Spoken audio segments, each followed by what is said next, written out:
my own space station. Hello again, dear adventurers of the multiverse. Thanks for joining us once more on this epic journey. Remember, this story is pure science fiction from our wild imagination, so don't go trying to summon dragons in your backyard. The rights of this amazing novel belong entirely to its original author. We are only the narrators. Do you want more adventures? Show some love to our YouTube channel with a subscription and a like, and if you want exclusive content, our Patreon is waiting for you with open arms. Chapter 426, Pathfinder Patrol Ship. For these kinds of questions in the future, you can ask your robot directly. Dongfang Chen didn't answer. Hi, oh, yes. Dongfang Chen didn't like hearing the word hi, and asked Kamada Sayako to change it to yes, but this habit was hard to break, and she still slipped up sometimes. You'll know if the ship can go into the water if you try it. In the future, if you're unsure about something, don't call me, Dongfang Chen said coldly. Yes, Kamada Sayako felt uncomfortable, but she could only obey. Subsequently, Kamada Sayako issued an order through the robot to launch the ship because the ship was very large. The top of the production bay could be opened directly. This way, the completed ship could directly leave the bay in place. The launching method of this ship was completely different from traditional ships. Ordinary ships had to be painstakingly put into the water, but this ship took off directly in place. That's right, it took off in place, hovering 10 meters above the ground. Seeing this scene, Kamada Sayako finally understood why the bottom wasn't made pointed, because it didn't need water to provide buoyancy at all. It looked so beautiful, the lines so perfect. Probably any man would love it. The full name of this ship was Pathfinder Small Low Altitude Sea Patrol Ship. This patrol ship was 684 meters long and 184 meters wide at its widest point. It still used an anti-gravity engine. It had 6 high-power laser cannons, 24 small aerial combat drones, 3,000 micro-underwater reconnaissance and combat dual-purpose robot shuttles, and 500 underwater positioning tracking demolition bombs. In addition, it was also equipped with an energy shield. With this configuration, it could basically dominate the entire ocean. After understanding the parameters of this patrol ship, Kamada Sayako couldn't help but click her tongue. She found it funny that she had previously wanted to cause trouble in Ulan, but from the beginning, she had already lost with such advanced technology. Even if the entire Redcoat's strength was gathered, they probably couldn't beat it. After visiting the Miyazaki shipyard, the gloom that had been accumulating in her heart for a long time was swept away, and now she was full of confidence. If they couldn't attack China, then they wouldn't attack it. There were so many places in the world, where couldn't they go? Soon, the newly established Naval Corps was stationed in Miyazaki City. For the next period of time, they would be studying and training to familiarize themselves with this patrol ship as soon as possible, and the production bay of the shipyard was still continuing to produce. One ship was definitely not enough. They needed at least 10 or 8 ships before he could recover from his excitement. The robot beside him told him another thing. The Air Force Base located in Akita City had also been completed and could be inspected. The Miyazaki and Akita project started at the same time. It's just that Akita is farther from Edo, and Kamada Sayako had never been there before. Having seen the advanced nature of the naval base, his expectations for the Air Force Base also rose. He immediately took a plane to Akita City. The structure of the Air Force Base was almost the same as that of the naval base. The model and structure were almost identical. With the development of technology to this point, sea ships and airships were becoming more and more alike.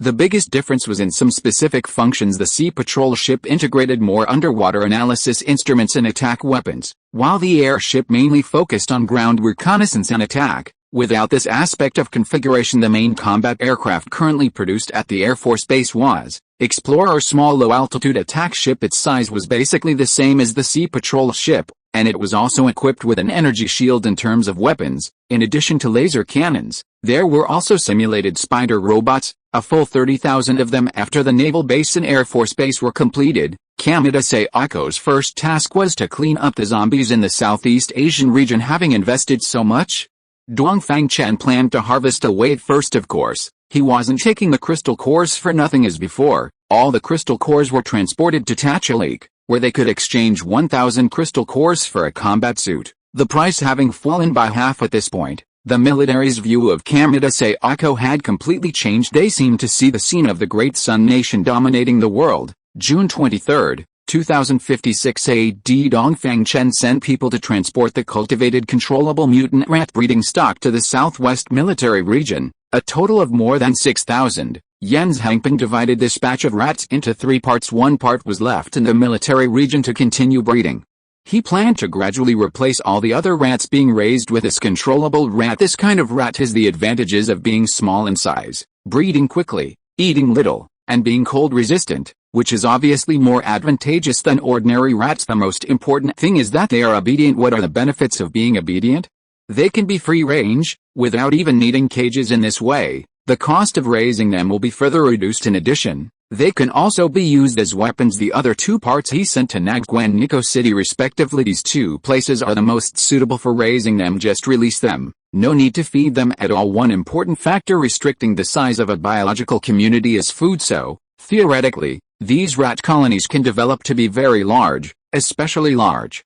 As long as the scorpions are not eaten, they will not have to worry about food. If one day the scorpions are eliminated, then it will be like the cunning rabbit dies, the hunting dog is cooked. They will all be zombified and the crystal cores will be recycled, and that will be the end of it. Chapter 427, Being Tricked by Biology. Therefore, the defensive battlefields in the Lhasa region have now become natural breeding grounds. A bad thing turned into a good thing within China. Huatong Construction's cooperation with various resettlement camps to build underground survival bases is still progressing in an orderly manner. From January, when the first batch of 4 underground survival bases was completed, until now, 5 months have passed.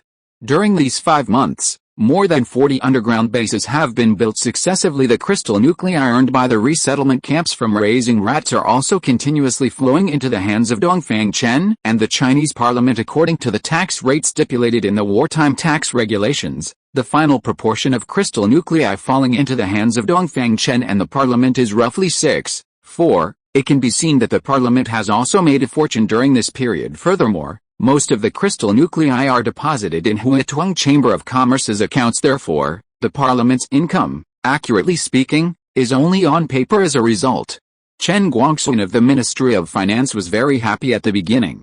Having money on the books meant peace of mind.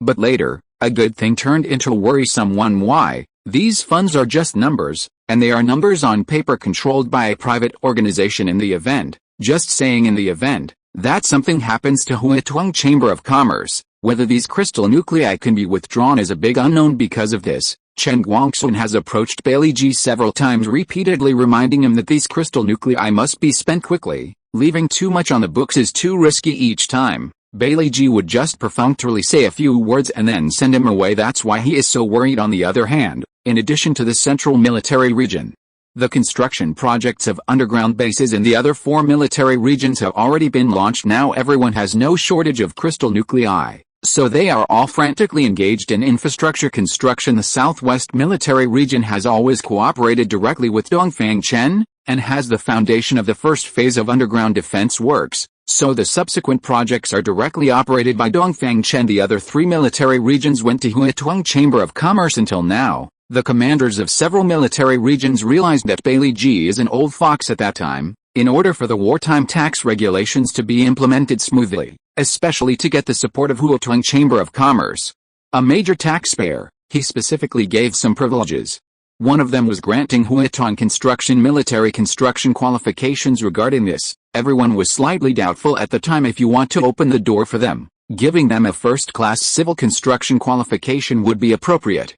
But why did Bailey Ji attach a military project construction qualification? Now they understand that they have been tricked by Bailey Ji. If the 4 military regions want to build underground survival bases, will the military and political department have to pay? According to the rules, they definitely have to pay, and they must pay in full. All along, the various military regions have relied on the military and political department to allocate military funds and materials to operate.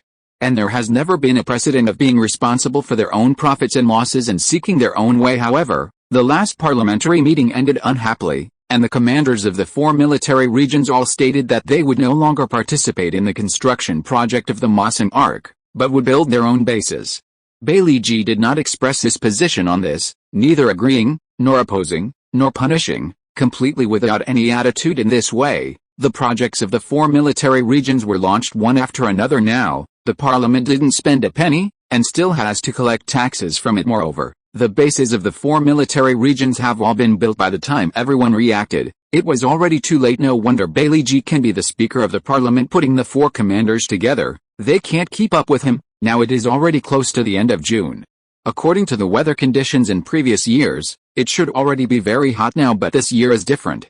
The highest temperature these days is only about 28 degrees. People all over the country are discussing this, and they all believe that the rumors of an ecological crisis are true, but everyone is not too worried. This year is much better than last year. Now everyone has something to do, has food to eat, and the supply of various materials is slowly becoming sufficient. Moreover, the underground survival bases in the resettlement camps have either been built or are under construction. Moreover, the living conditions in the underground bases are more than a little better than now.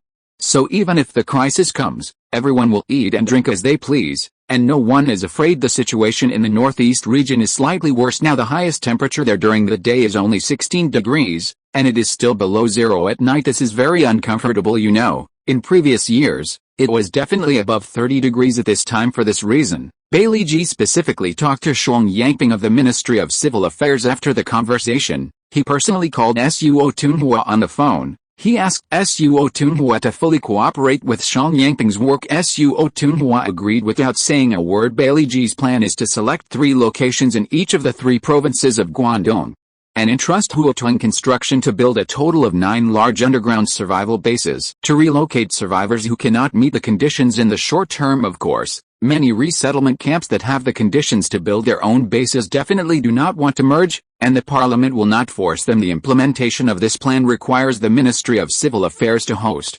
Suo Tunhua to provide security and transportation support, and the Ministry of Finance to allocate funds. Chen Guangxun was worried that the crystal nuclei were too hot to handle, so when he learned that there was a project to invest in, he waved his pen. Spend.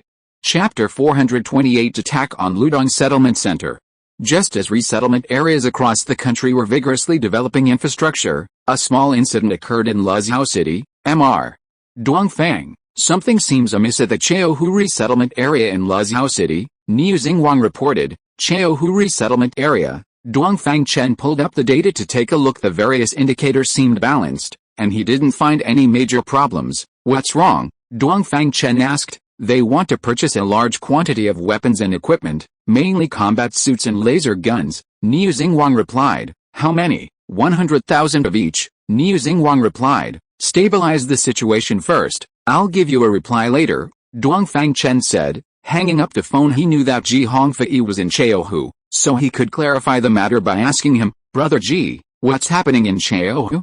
Hutuang Chamber of Commerce reported that you want to purchase 100,000 sets of weapons and equipment. Dongfang Chen got straight to the point. Commander, a former apprentice of mine named Liu Zhenping is planning to attack other resettlement areas, Ji Hongfei replied. Liu Zhenping? Dongfang Chen sounded somewhat familiar. Yes.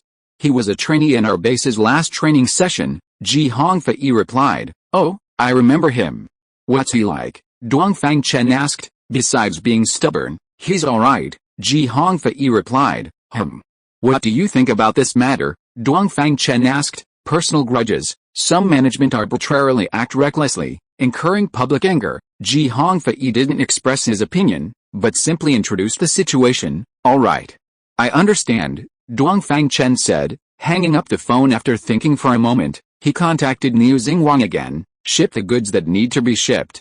The internal affairs of the resettlement area have nothing to do with us, Dongfang Chen stated his position. Okay, Niu Xinguang replied. At that time, Dongfang Chen allowed some trainees who were unwilling to serve the base to voluntarily return to their hometowns, and this was one of the considerations in the apocalypse. Laws are ineffective, and government orders are not followed. The power of those in authority loses its constraints, which provides a very good breeding ground for darkness. But he is not a savior, he cannot right every wrong, nor can he restore a clear and bright world on behalf of the authorities. Therefore, this world needs catfish to warn everyone to act with caution. These mutants who return to their hometowns after completing their training are catfish. Their existence lets those in power know that there is a pair of terrifying eyes in the dark. Brothers, I have good news for everyone.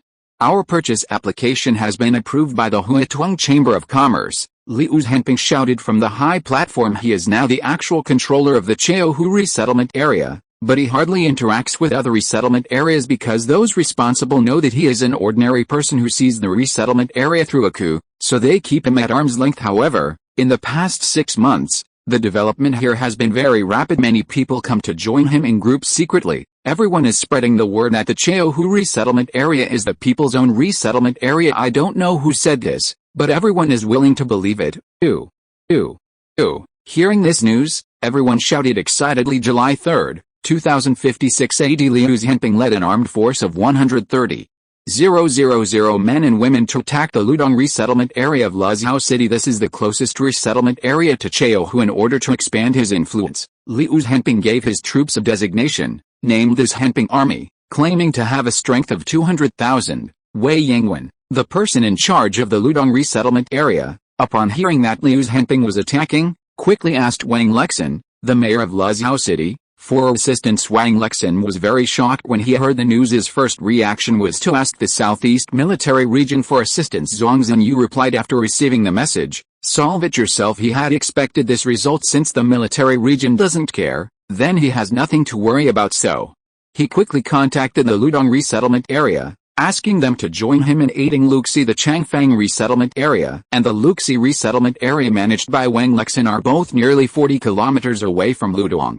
They contacted a branch of the Chamber of Commerce in their respective resettlement areas, hoping to get help in transporting soldiers, but the Chamber of Commerce refused. The reason given was that the Chamber of Commerce's aircraft are freighters, not passenger planes, and can only transport goods, not provide personnel transportation services. Wang Lexin had no choice but to go on foot to be on the safe side. He also urgently transferred the fully automatic fishing aircraft to Ludong, hoping to provide some air support. Ludong resettlement area. Liu Zhenping is a mutant, and it is impossible for a city gate to stop him. Although nearly 2,000 city defense troops have gathered on the city wall, all equipped with combat suits and laser guns.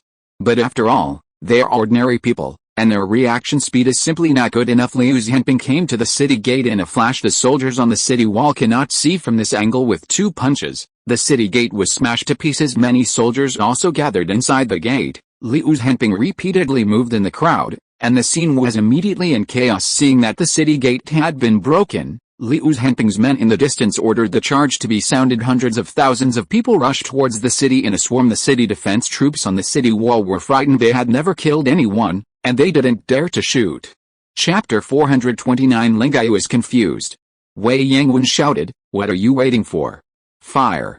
Fire!" Only then did the soldiers reluctantly begin to shoot. Soon, the side effects kicked in, and many people vomited at the sight of blood. Some didn't even have time to remove their combat suits, and the vomit smeared their faces. The difference in numbers in this battle was too great. The Ludong City Defense Force had only a few thousand men, but Liu Zhenping brought over 100,000, which was not even in the same league. Within an hour, the battle was over, and Wei Yangwen was captured without a public trial. Many residents of the Ludong settlement spontaneously came to the square. They glared at him, cursing him wildly. It seemed that Wei Yangwen had harmed many people. It turned out that he had a fetish for young girls. Therefore, in the past year, countless families had suffered his evil deeds. Furthermore, Liu Zhenping found as many as 76 naked young women in his residence. These were the ones who were still rational and sane. It was said that countless women had committed suicide because they couldn't bear it, or had gone insane and been killed by him. When these women walked out draped in clothes, the scene was filled with weeping people, having lost their minds, swarmed onto the stage, punching and kicking, and some women even clawed and bit him. Wei Yangwen screamed in pain, but no one sympathized. Liu Zhenping stood aside, watching quietly, filled with mixed emotions. From time to time, he remembered the tragic fate of his lover, Su Mannian. His heart gradually became firm. "Master, please don't blame me for not listening to you. I don't have such great ambitions. I just want these heinous people to pay the price." By the time everyone had vented their anger, Wei Yangwen had collapsed on the ground, a bloody mess. When the retrieval aircraft arrived, everything was already settled. The personnel on board could only find a place in the distance to temporarily dock. Several hours later, as dusk approached, Wang Lexin hurriedly arrived with his men. "Who is Liu Zhenping? Get your ass out here!" Wang Lexin shouted outside the city. Liu Zhenping walked to the top of the city wall. "Mayor Wang, that's me. What do you want?" Liu Zhenping said loudly. "Do you know how serious it is to lead people to attack the settlement?" Wang Lexin questioned. "How serious?" Liu Zhenping retorted coldly. "Disrupting social order, gathering crowds to cause trouble, killing people. Every charge warrants a death sentence." Wang Lexin said. "Is it that serious?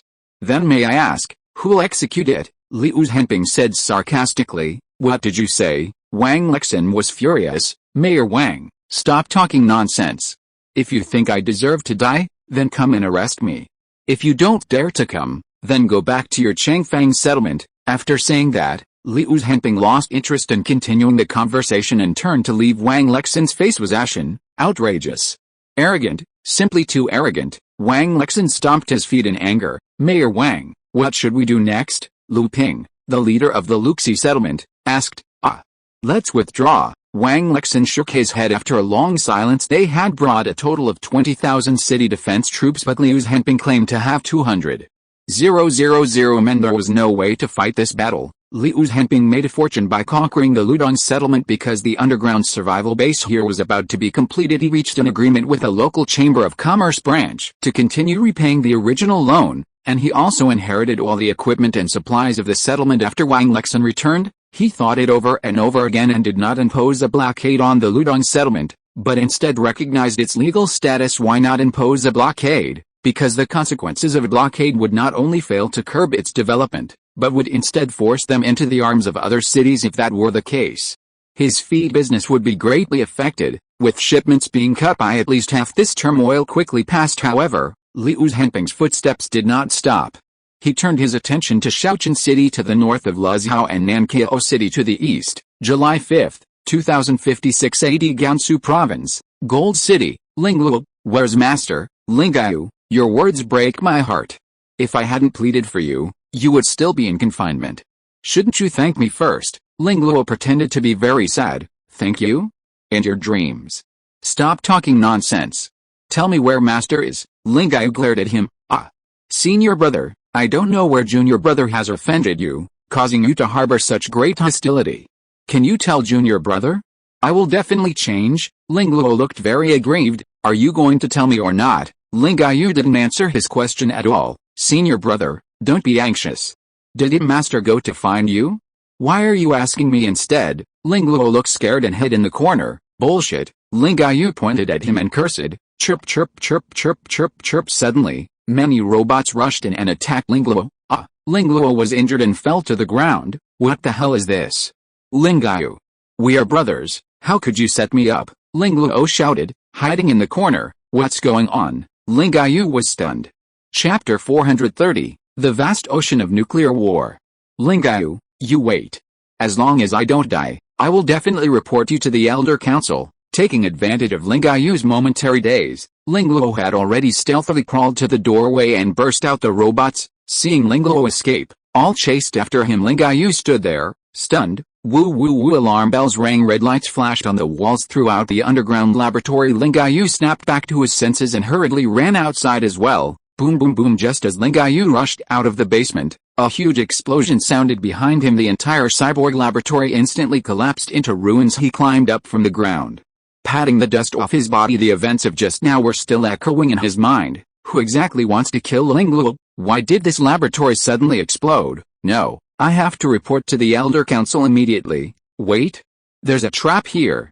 Now that the cyborg laboratory is destroyed, if I can't produce solid evidence, I'm afraid the Elder Council will think I did it. Lingayu stopped after taking only a few steps. 3 days later. Russia. Kurdak, senior brother, why are you here again? Lingwu asked. Junior brother, Lingayu wants to kill me.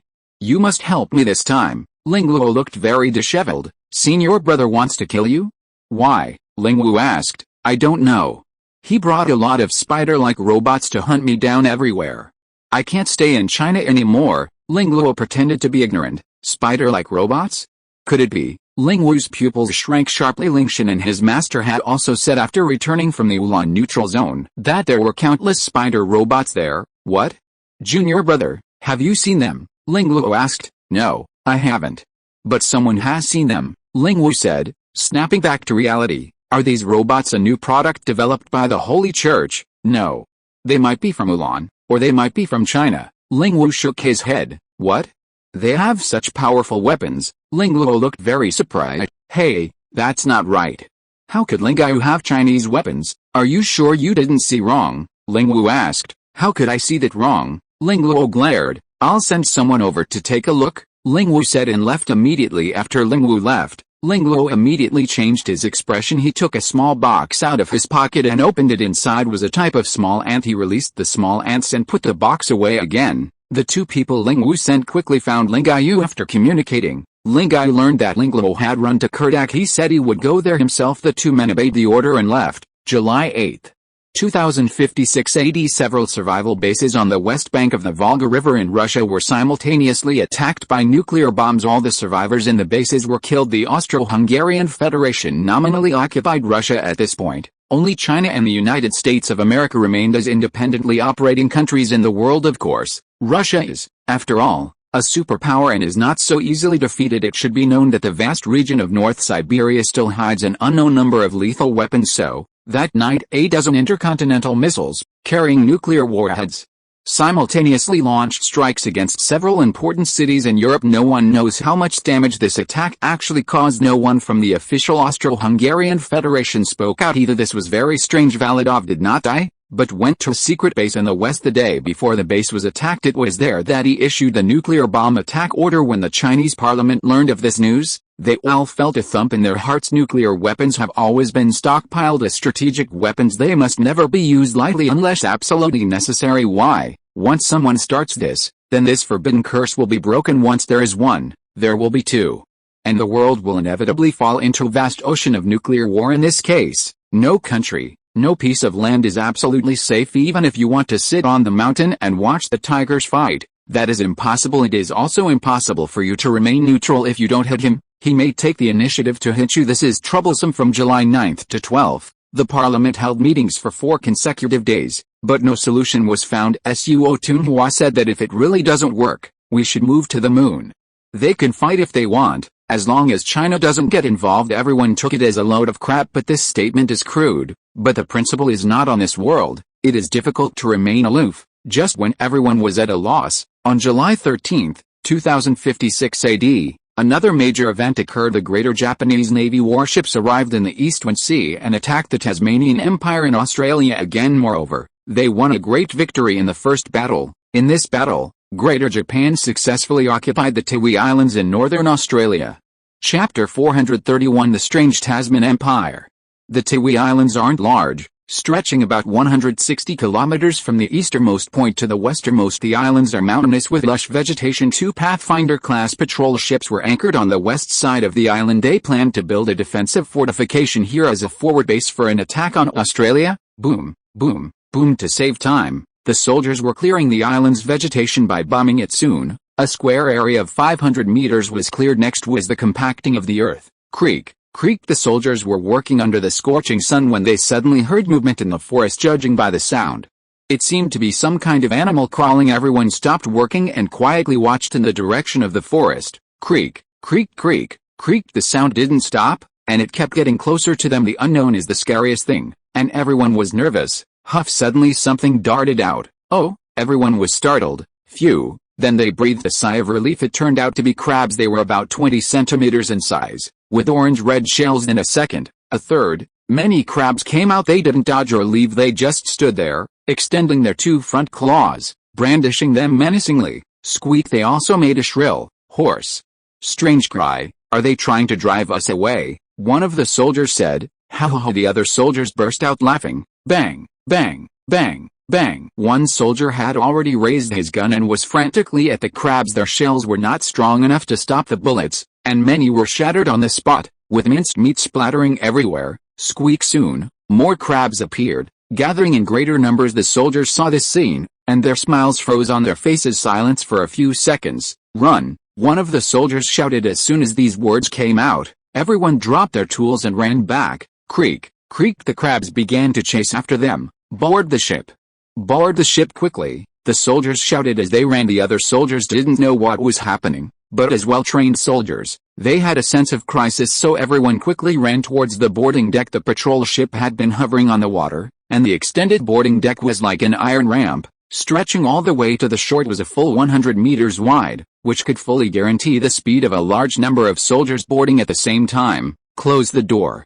Close the door quickly, someone shouted after the soldiers had run into the ship's cabin. At this time, others saw that dense crabs were chasing behind them. It's just some crabs? What's the nervousness about? Someone said. Buzz, buzz, buzz. What's that sound? Just as everyone was discussing the crabs, a buzzing sound came. Sounds like bees, someone said. Everyone looked out through the windows. They didn't see anything. Buzz, buzz, buzz. The sound was getting louder and louder in the command room. What's going on? Where's the sound coming from? The captain asked. Report, Captain. Monitoring shows that the top of the ship is under attack. An operator reported. Release the drone and synchronize the top view, the captain ordered. Yes, the picture has been synchronized. What? This is grasshoppers, so big. They should be mutated grasshoppers. Activate the protective shield. Yes, buzz. A layer of light blue shield appeared around the outside of the ship. Shat instantly. All the grasshoppers near the shield were shattered. The grasshoppers outside not only did not retreat, but also wanted to continue attacking. But the outcome was the same. As long as they approached the shield, they would be torn apart instantly. The grasshoppers that were trapped inside wanted to jump up, and they were also instantly wiped out gradually. This part also died one after another. The captain reported this situation. There was no way to do it. Under these circumstances, the plan to establish a forward base on the island might not work. After receiving the report, Pushin Xiaozi asked them to temporarily withdraw to Dongfang Island. Afterwards, Pushin Xiaozi summarized the data and reported it to Dongfang Chen. Dongfang Chen sat in his office, watching the crabs and grasshoppers in the video over and over again. His brow furrowed. He thought the existence of this Tasmanian empire was very strange. How did they survive in such an environment? He suddenly had a feeling that this world might not be what he knew. Something unknown must have happened on the Australian continent. There was also one thing that was very strange. The Tasmanian Empire had been silent since it declared its nation. This was the same as the situation of the other super-political entities. There must be some secret hidden behind this abnormal phenomenon. The specific secret was to be found out, so he contacted Pushin Xiaozi and asked him to order the 2 patrol ships to raise their altitude directly after they were fully charged to the Australian continent the next day. The 2 patrol ships set out under orders. Dongfang Chen directly and silently turned on the screen synchronization. If you are listening to this novel on a channel other than Fanfic World, it means it was downloaded and re-uploaded without effort. We warmly invite you to visit our channel, Fanfic World. There you will find the original version of this story and many other novels of various genres. We look forward to seeing you dive into a world of incredible novels. Chapter 432: Tasman Insect Civilization. The vegetation in northern and central Australia is sparse, especially in the central regions, where desertification is severe. 2 sea patrol ships flew south for nearly 2,000 kilometers, traversing the entire continent to reach the Great Australian Bight, without making any discoveries. Subsequently, they followed instructions and flew southeast along the southern coastline towards Spencer Gulf. This area is located in the southern temperate zone, and July is the middle of winter. Through the camera, it can be seen that there are many fields and farms, but it seems that no one has taken care of them for a long time. The sea patrol ships sailed another 1,000 kilometers, reaching Whyalla on the east coast of Spencer Gulf. Without any discoveries, now that half of their energy has been consumed, they must return. Dongfang Chen was now completely baffled. When they arrived in the Eastern Sea a few days ago, they were frantically intercepted by the Tasman side. But why did nothing happen this time when they crossed the entire continent? Just as he was wondering, an anomaly occurred. Bang, bang, bang. Hundreds of aircraft flew in rapidly from the east, launching an attack from a great distance. Activate the protective shield, the captain ordered. Protective shield activated, the operator replied loudly. Release the drones and annihilate them all. Yes. Drones have been released. Although the sea patrol ships only have 24 integrated drone fighters, their combat power should not be underestimated. The robots' reaction speed is much faster than that of pilots, and the laser beams they fire are very fast and are not affected by flight speed or wind force, so the shooting accuracy is much higher than traditional bullets. Captain, we must return. The energy consumption is very fast with a protective shield activated, the operator reported. Okay, return at full speed. Thus, the 48 drone fighters released by the 2 sea patrol ships retreated while fighting, and the sea patrol ships, with their energy shields activated, flew towards Dongfang Island at full power on neutral zone, underground main base. Commander, we have captured an unencrypted communication signal from the Australian continent, Xiaolin reported. What is the content? Dongfang Chen was watching the battle footage. Foolish humans, this is a warning. If you try to invade the territory of the Tasman Empire again, you will be severely punished. Xiaolin compiled the content and played it. Foolish humans? What does this mean? Are they not human? Dongfang Chen was stunned. Commander, This language is recorded in the database, Xiaolin replied. Open it. Soon, a file appeared on the screen. Taman language, an ancient language, 1.2, 350 million years ago, Blue Star Civilization, the language used by the Taman civilization. This information comes from the space station database. The 1.2, in parentheses, is the original record in the data, and 3.5 is the converted time. In other words, this Taman civilization is an even older civilization than the Nata civilization. Xiaolin, is there any information about the Taman civilization in the database? Dongfang Chen asked. Yes, the information has been synchronized to the screen, please check it. Xiaolin replied. Taman civilization, also known as the Tasman civilization, existed in the Devonian period 1, 2, 350 million years ago according to archaeological analysis. The Taman civilization was a civilization established by insect-like species. This civilization became extinct in the late Devonian period. A civilization established by insects? Dongfang Chen was a little incredulous. If this so-called Tasman Empire is really a civilization established by insects, how did they suddenly reappear after 350 million years? Xiaolin had no answer to this. Xiaolin, help me design a special queen bee. After thinking again and again, Dongfang Chen decided to conduct another investigation of the Australian continent. There are two reasons. First, why did the Tasman Empire reappear, and what is the reason behind it? What do they want to do? He couldn't rest assured without understanding these questions. Second, apart from the Tasman Empire, the situations of several other super-political entities are very similar. They all established their countries silently. Why are they so tacit? Could there be any connection behind this? Perhaps uncovering one corner can reveal many things, but it is very risky to investigate the Australian continent without knowing the opponent's strength. He certainly can't go there blatantly. The best way is to drop a queen bee over there and observe secretly. However, ordinary queen bees won't work because the development of the queen bee requires crystal cores, but the entire Australian continent probably doesn't have many crystal cores. The best way is self-production and self-sales. 3 days later, Dai Zhang led people to take off from China, flew at high altitude over the Australian continent, and dropped 10 large boxes. One of these boxes contained 2 queen bees, 5 boxes were full of crystal cores. 3 boxes contained controllable rats, and 1 box contained newly improved controllable mutant ants. As soon as the boxes landed, several planes flew over. They circled in the air for a few weeks and then left directly. They probably didn't find anything. Chapter 433. What are you talking about?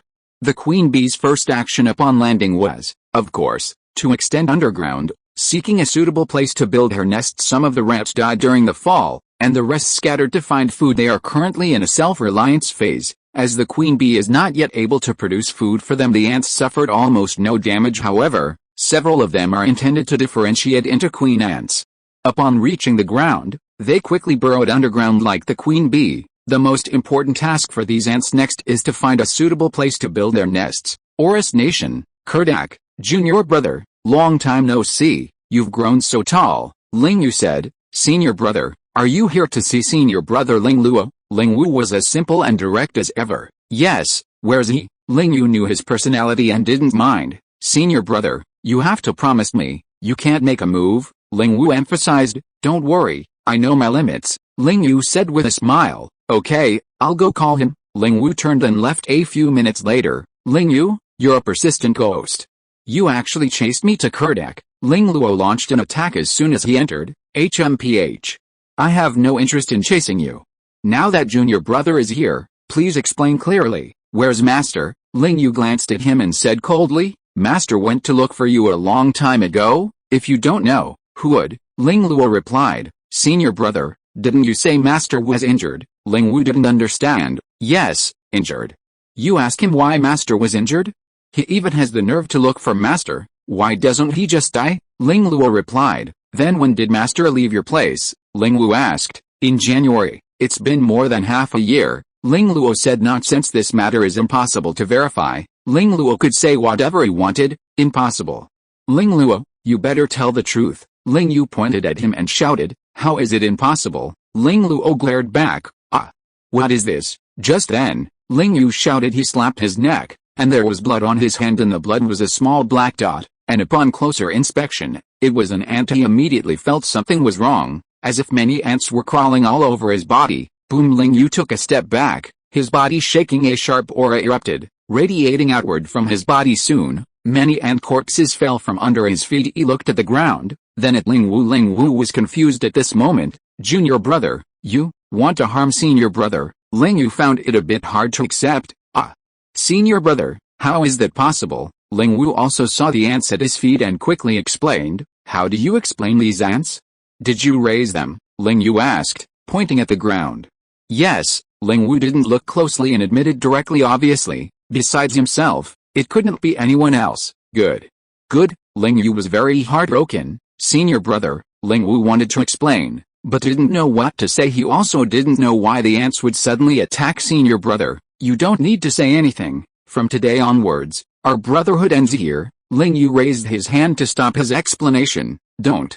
Senior brother, Ling Wu was anxious, but his words were interrupted by Ling Wu again. Now, in my capacity as a special envoy of the Elder Hall of the Mani sect, I convey the Holy Sect's decree. Ling Wu took out a token. Upon seeing the token, Ling Wu and Ling Luo quickly placed their right hands on their chests, bowing to show their obedience. Hereby, the Holy Son of the Beast Taming Hall, Ling Wu, takes over the Kurdak Gene Laboratory and the Golden City Modified Human Laboratory.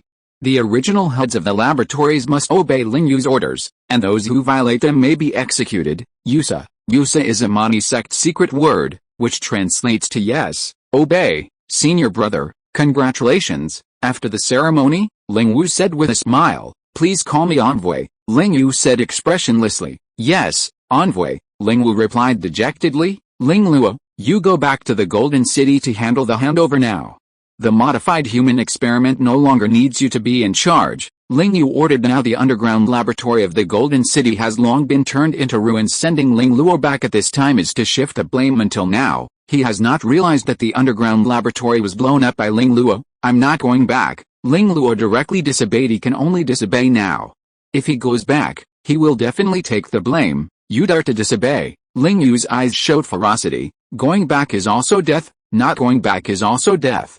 I'm just disobeying, so what? Ling Luo shouted, senior brother, why don't you go back first? Don't be confused. Ling Wu acted as a peacemaker in the middle. He knew that the consequence of violating the sect's decree was one word, death. Junior brother, don't you think? Ling Yu has so many robots. If I go to China, it's a dead end. Do you think I can go back? Ling Luo asked back, robots? What robots? Ling Yu frowned. Ling Yu, stop pretending to be stupid. Don't tell me those robots that attacked me that they had nothing to do with you. Ling Luo said, what nonsense are you talking about? Ling Yu pointed at him.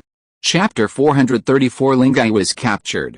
I seriously suspect you've already defected to China. Ling Luo retorted, nonsense. Ling Yu said, exasperated and furious, what you? At that moment, the laboratory alarm suddenly blared. Holy Sun, something bad has happened. Our laboratory is under attack. Someone frantically ran in to report. Upon hearing this, Ling Wu hurriedly left. Ling Yu closely followed behind. Finally, Ling Luo, unhurried, trailed at the very back. Arriving at the monitoring room, the screen displayed the activity outside. A large anti-gravity drone hovered in the air not far away, with a large number of robots pouring out of the aircraft. These are the robots I saw in the Ulan neutral zone. This is bad. That terrifying guy is here. Everyone, retreat quickly. Ling Bian was also present, shouting loudly, Ling Wu, when we were in China, I was also attacked by these kinds of robots. Ling Luo fanned the flames from behind. Senior brother, don't worry.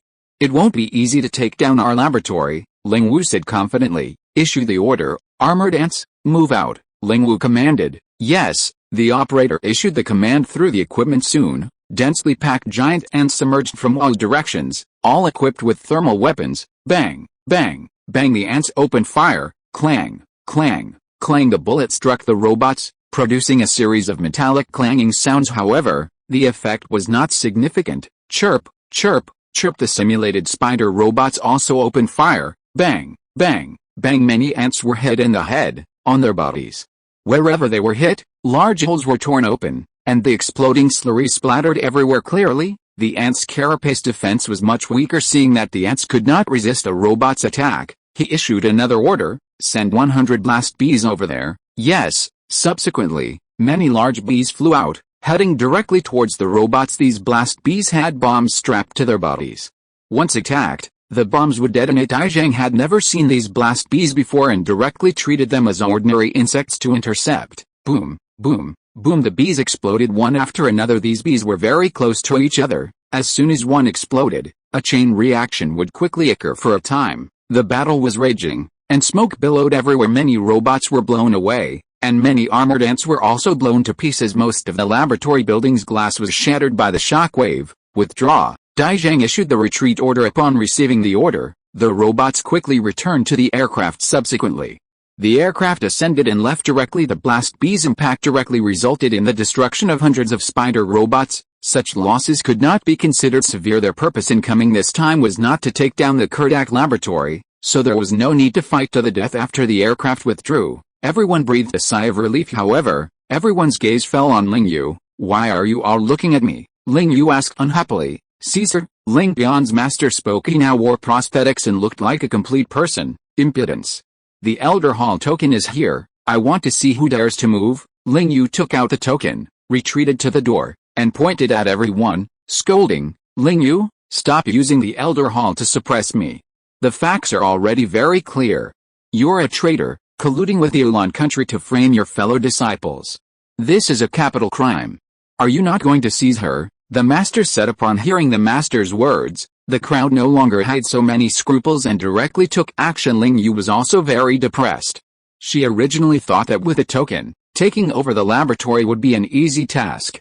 She didn't expect everything to go wrong, with everyone opposing her. Although Ling Yu was a Tier 1 mutant, there were several Tier 1 mutants present. No matter how powerful she was, she couldn't possibly handle so many people at the same time. Just as she was struggling to cope, the master raised his hand and tapped, and Ling Yu was directly knocked away and then seized. Dongfang Chen was also puzzled to see Ling Yu appear. The bug on Ling Yu's body had also completely lost contact previously. He thought it was shielded by some method.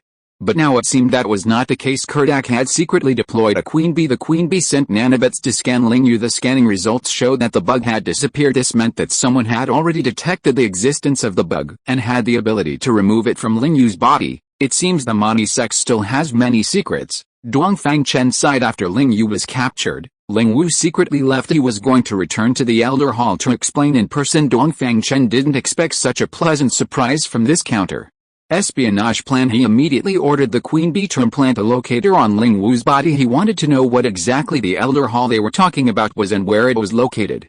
Chapter 435. Ling Luo was given poison.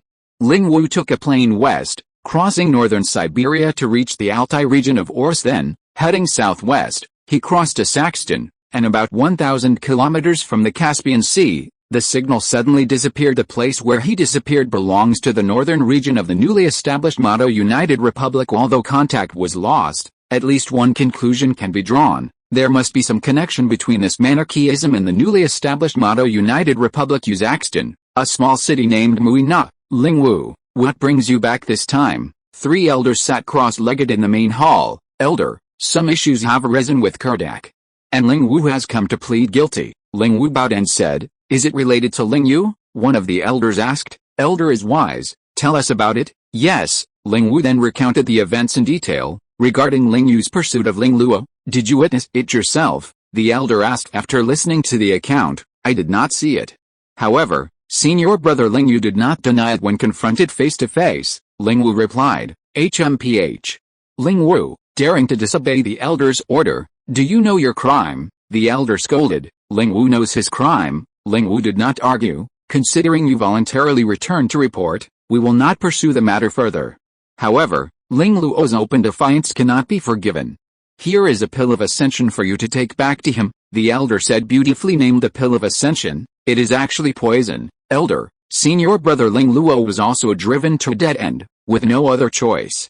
I beg you to show mercy," Ling Wu quickly pleaded. "Impudence. Ling Wu, you are becoming more and more unruly," another elder scolded. Ling Wu dares not. He could only shut up helplessly. "You may leave." "Yes." On the 18th, a little after 10 in the morning, Ling Wu dejectedly returned to Kurdak. "Ling Wu, what did the elder say?" Ling Luo hurriedly stepped forward and asked. "Senior brother, I'm sorry." Ling Wu burst into tears. He cried like a child, loudly and heart-wrenchingly. "What's wrong? Why are you crying?" Ling Luo quickly handed him a tissue. "Senior brother, I'm sorry. I shouldn't have gone back. Ling Wu was still crying. What did the elders say? Ling Luo knew something was wrong. The elders gave you a pill of ascension. Ling Wu raised his hand, holding a small porcelain bottle. What the F? Hearing the words pill of ascension, Ling Luo wanted to curse after acting for so long, investing so much capital, and deceiving so many people. In the end, he failed to deceive the elders and was instead sentenced to death. Why? Why? Ling Luo asked, pretending to be very disappointed. I don't know either. After I finished explaining the situation, the elders didn't allow me to argue and made the decision directly. Ling Wu replied while crying. Ling Yu was the one who wanted to kill me. How could this happen? Senior brother, I'm sorry. No, I'm going back. I want to personally explain to the elders. Ling Luo ran out in despair, and Ling Wu did not stop him. Ling Luo was destined to die. Why would he stop him? In reality, seeing that he couldn't shift the blame, Ling Luo lost interest in staying. He did not return to the elders' hall but instead returned to the Golden City. Now, there was definitely no place for him in Manichaeism, so he could only follow Dongfang Chen down this path to the end. Currently, the third phase of the underground base in the Golden City had been completed, capable of housing 300,000 people at the same time. However, the several settlements he currently controlled had a total population of nearly 3 million, and the scale of the base was far from sufficient. Of course, Dongfang Chen wouldn't build it for him for free. He still had to provide the necessary resources. July 20th, 2056 AD. Valeri, the president of Horus, personally visited the Ulan neutral zone after the fall of the survival base along the Volga River. Valeri had been staying at a military base in the North Siberian region. Mr. Valeri, it is an honor to meet you. Dongfang Chen shook his hand and smiled. Mr. Dongfang, you look even younger than the legends say. Valeri had a loud voice and seemed very cheerful. Is that so?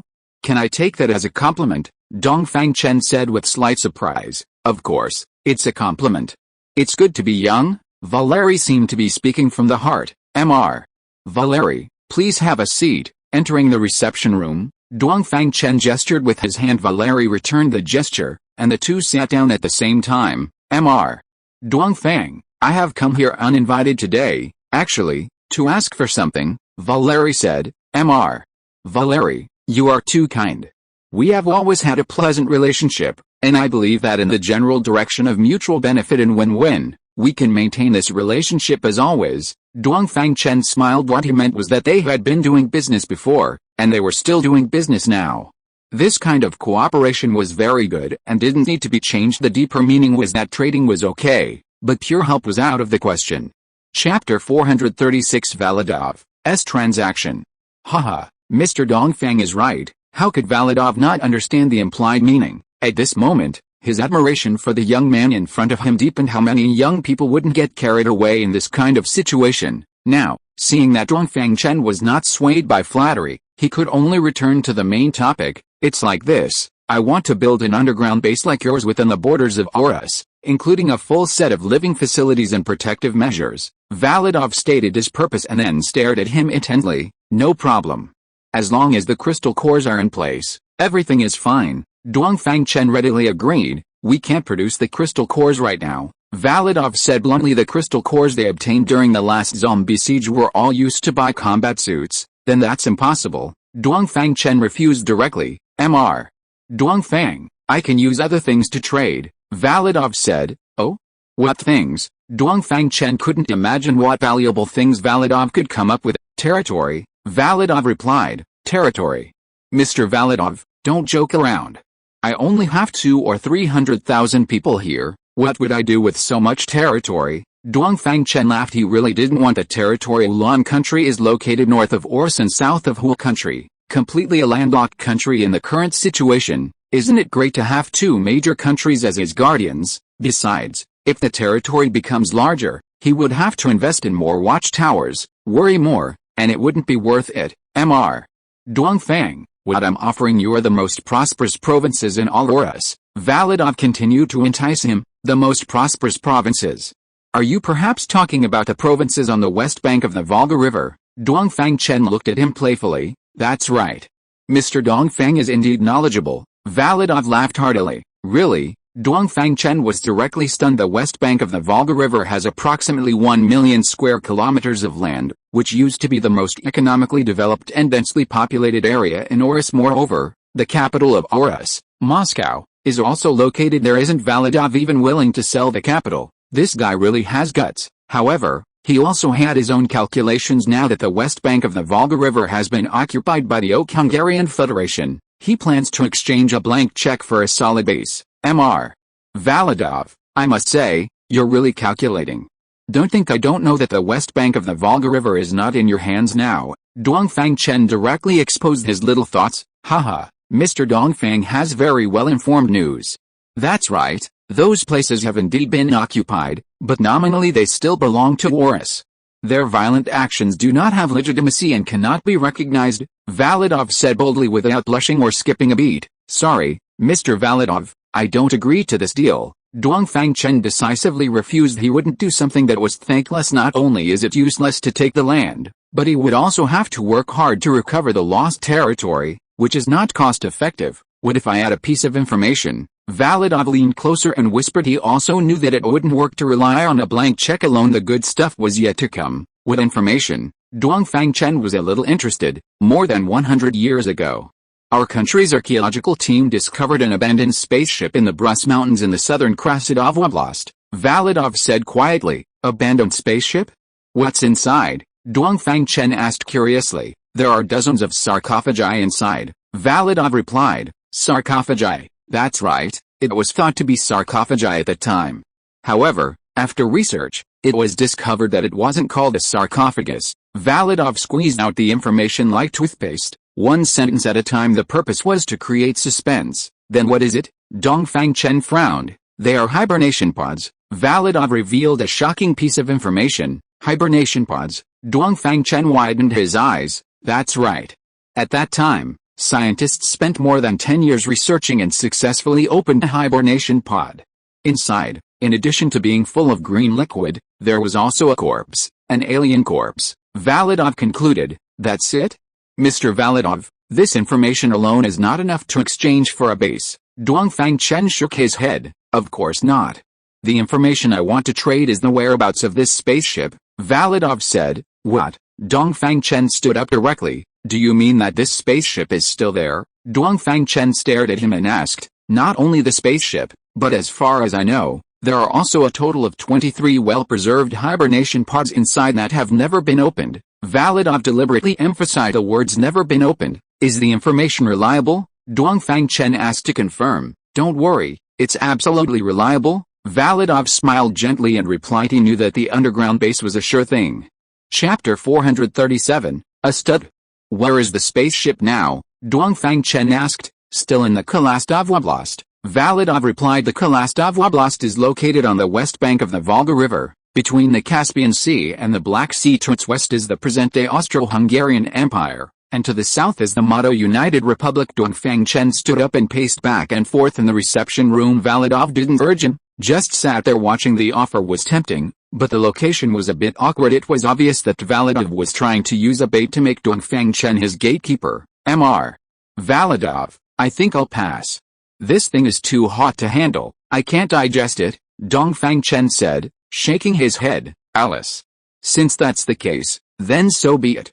Mr. Dongfang, since we can't cooperate, I have another request. I hope you can agree to it, Valadov said, taking a deep breath. What is it? Dongfang Chen asked. I hope that Mr. Dongfang can accept millions of survivors and tens of thousands of soldiers from my Urus country, Valadov said. Mr.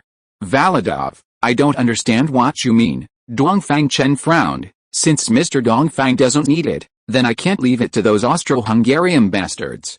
I plan to initiate a self-destruction plan and use the remaining nuclear bombs to destroy all important towns and industrial facilities, Valadov said. Dongfang Chen was speechless. This Valadov was really a ruthless person. Mr. Valadov, I don't think you need to be pessimistic. You can go to China and try, maybe you can get some help. Dongfang Chen didn't take his bait. Forget it, don't think I don't know. China's technology also comes from you. That's it. Mr. Dongfang, I'll leave those last survivors to you. After saying that, Valadov stood up and gave a straight military salute. Dongfang Chen quickly put his hand down. This was forcing him with death, a moral kidnapping. Mr. Valadov, you don't need to be like this. How about this? I'll provide a plan, you listen to it? Dongfang Chen said. Oh. Mr. Dongfang, please speak. Validov sat down again. I can help you build 5 underground survival bases in the current Austro-Hungarian Federation occupied area on the west bank of the Volga River. But the condition is that you need to use the North Siberian region as collateral and pay the construction costs in installments. Dongfang Chen said his plan. This was using their methods against them. Validov wanted to give the occupied area to Dongfang Chen. The purpose was just to use Dongfang Chen's power to help him resist strong enemies, but Dongfang Chen couldn't fall for his trick. He still had to defend his own territory, so he proposed to build the survival bases in the occupied area. It was also beneficial for him that the Oris country resisted the Austro-Hungarian Federation. As long as the Oris country was still there, his Ulan neutral zone would be safe. He didn't like fighting, but he liked others fighting, because as long as there was war, there was business to be done. As for the North Siberian region, although the environment was harsh, it was a treasure trove for him. This area covers more than 8 million square kilometers, sparsely populated, and very rich in natural resources. The most important thing is that there are no enemies around, which can save a lot of worry. Build in the occupied area? Mr. Dongfang must be joking, right?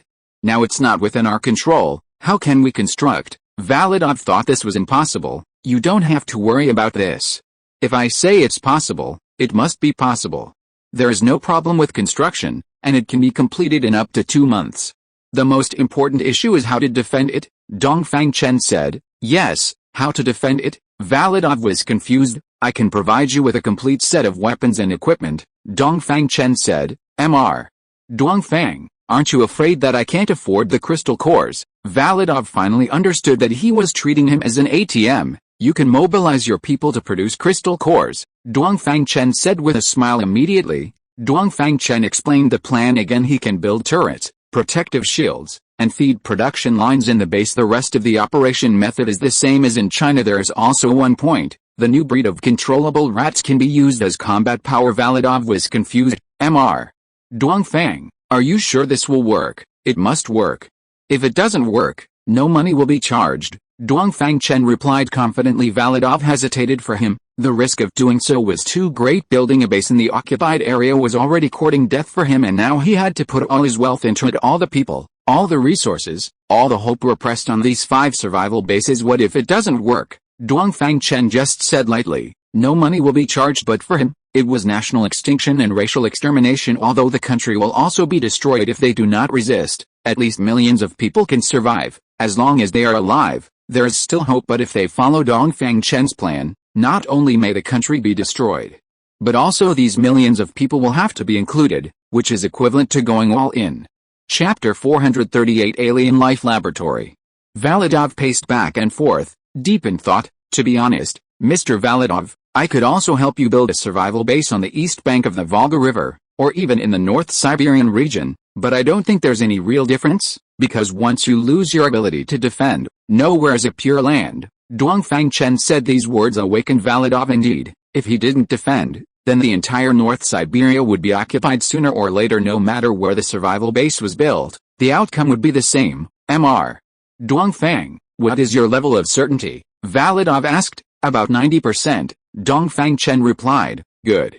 Let's do it. Seeing Dongfang Chen's confidence, Validov stopped hesitating. There's one more thing, Mr. Validov, you mentioned hibernation pods just now. Dongfang Chen was still a bit interested in the hibernation pods. Oh, the spaceship is currently in a national laboratory in the Kalastov Oblast.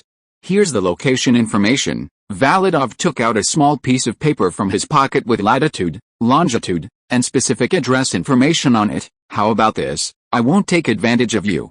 I'll also give you an additional 100,000 simulation robots for each base, Dongfang Chen said, taking the card. Thank you so much. Validov smiled in gratitude. This spaceship wasn't of much use to him because scientists had been studying it for 100 years. Generations had tried and failed, and continuing the research would yield the same result. However, he suspected that this spaceship wreckage would be very attractive to Dongfang Chen because he suspected that Dongfang Chen's rapid rise and easy access to technological products not belonging to this era likely meant that he had cracked some kind of alien civilization. Now it seemed that the guess was largely correct. After the matters were settled, both parties signed a large pile of contracts, including underground base construction agreements, loan agreements, and mortgage agreements. After completing the process, Validov bid farewell and left. Subsequently, Dongfang Chen sent Daizhang to the Oris country. They first arrived in the occupied area and released the queen bees in the designated areas. The 5 construction points decided upon were St. Petersburg, Okulov, Moscow, Safro, and October City, located in the rear on the east bank of the Volga River. After the release was complete, they went directly to the national laboratory mentioned by Validov in the middle of the Brus Mountains on the east coast of the Black Sea.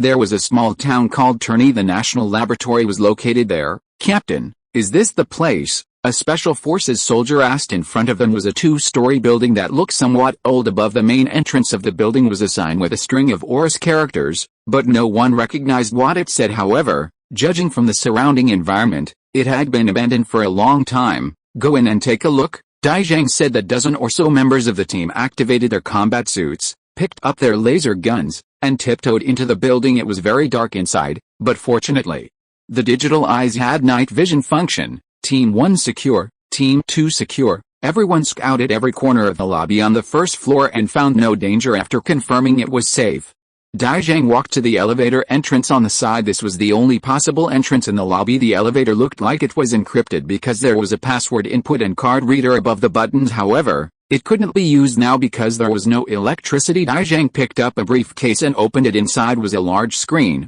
and to the right of the screen was a small box with 2 buttons, one red and one green. Daizhang pressed the green button, and the screen lit up. Activating detector. Activation successful.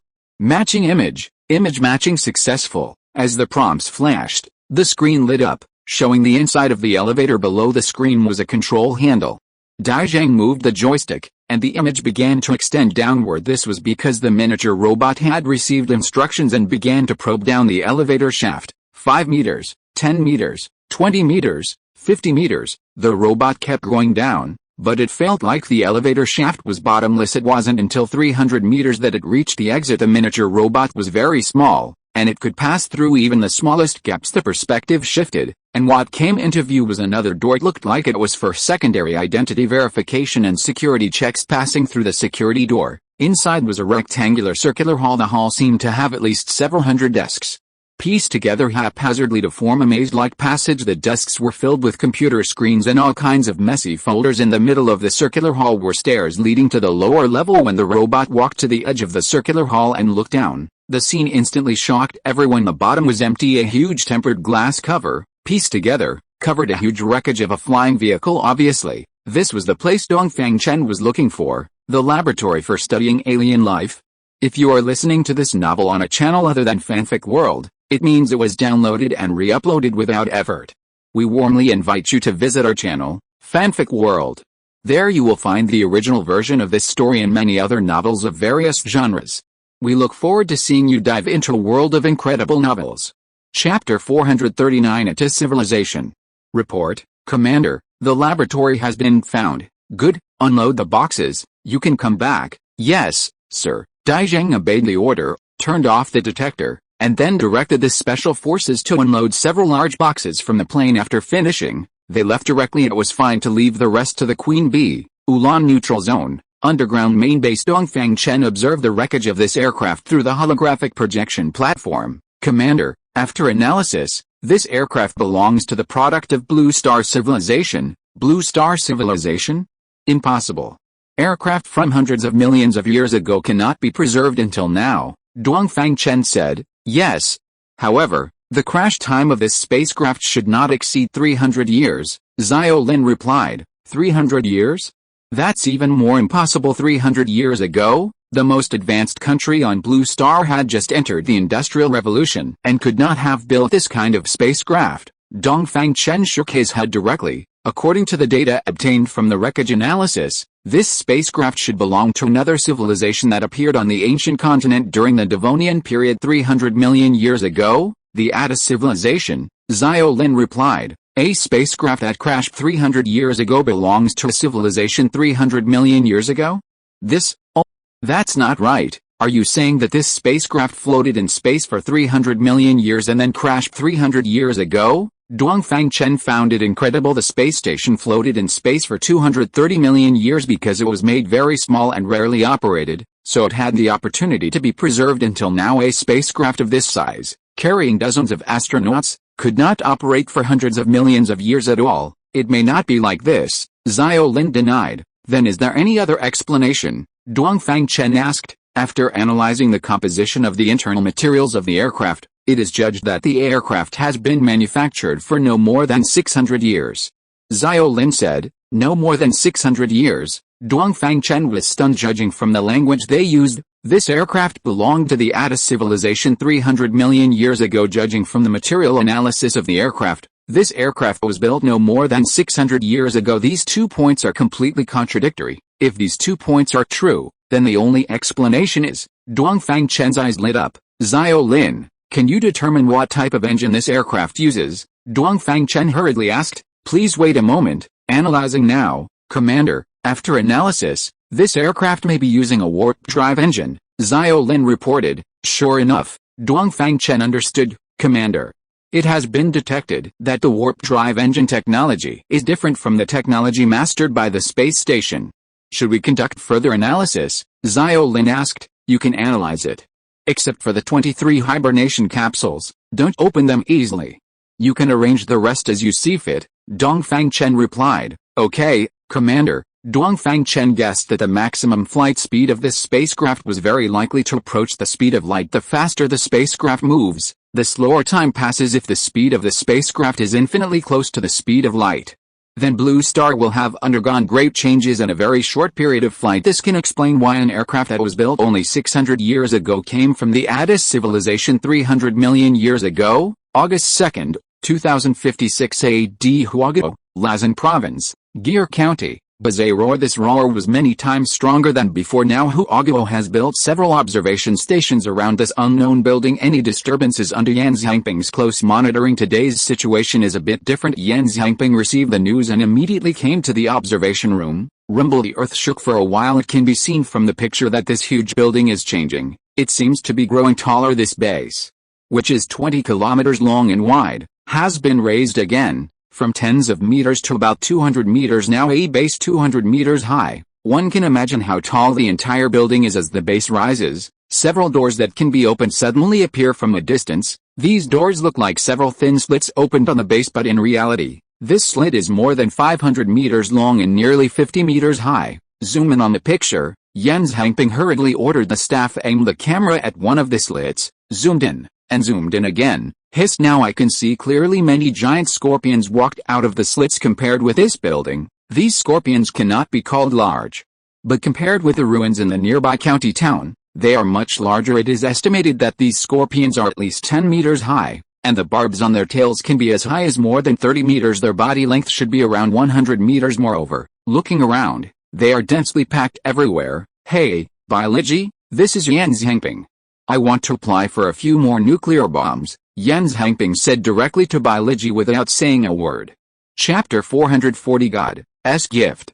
Half an hour later, another nuclear explosion detonated over Gear County. This time, it was 2 warheads. The intense heat and shockwaves vaporized, shattered, or hurled away scorpions within a radius of dozens of kilometers. Large swathes of land beneath the buildings were cleared. Everyone was overjoyed to see the attack's effectiveness, but this joy didn't last long, and their smiles froze on their faces. Giant scorpions began crawling out from the cracks. Once more the cleared ground was quickly covered by them again. The giant scorpions had long legs and moved quickly like armored vehicles. They charged across the plateau, heedless of anything in their path.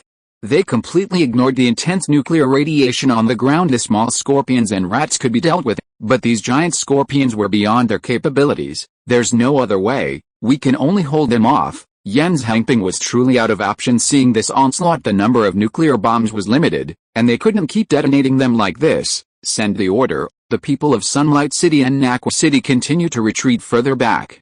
Divide the defending troops into 3 groups, each group taking 8-hour shifts. We must hold these giant scorpions firmly outside the city gates. Yes, tell the soldiers, we don't know how long this battle will last, but as long as one of us is still alive, we will hold the city gates, Yan Xiangping said firmly. Yes, they covered the 1,000-kilometer journey in less than a day. By a little after 4 a.m., the giant scorpions had already reached the city. Only by seeing it in person could one truly appreciate the magnitude of its size. The city walls of Sunlight City were only a dozen meters high, but each scorpion's body was already 10 meters tall. The barbs on their tails reached a terrifying 30 meters, forcing the defending soldiers to crane their necks to see them in front of them. The city wall was just a small mound of earth, easily breached or even destroyed. Fire! Someone shouted. Everyone snapped back to their senses and began firing. They were using laser guns. As ordinary submachine guns were no longer effective, the laser guns were more effective than expected, and the scorpion's carapace was pierced by a large hole when hit. The soft tissue inside was incredibly fragile and instantly burned out, leaving a large cavity. The soldiers were encouraged and their morale soared. Soon, a large number of corpses accumulated in front of the city wall, greatly hindering the scorpion's advance. "Commander, now that the scorpions are all crowded outside, can we bring some artillery over and periodically clear them out?" An officer called to request instructions. That's a good idea. Go do it now. Bring all the artillery from Kando over. Allocate some to Nakwa, and keep some here in Sunlight City." Yan Zhangping directly agreed. Yes. The officer excitedly hung up the phone immediately afterward. Yan Zhangping called the military and political department to request a batch of shells in advance. "Commander, with so many scorpion corpses, can we also bring over the harvesting aircraft to directly produce feed? If we keep piling them up, they'll stink in a few days." Another officer reported. Yan Zhangping pondered for a moment and replied, "Yes, but be careful to maintain a balance. We must leave enough corpses to serve as speed bumps." Yes, currently, the rats in Nakwa and Sunlight City are free range, and their biggest food source is the small scorpions. Logically, there shouldn't be a shortage of food, and the rats' reproduction rate should be decent. But what would happen if the produced feed were also distributed? Would the rat population experience another massive explosion? According to Yan Zhangping's deduction, it would. This is absolutely a gift from heaven.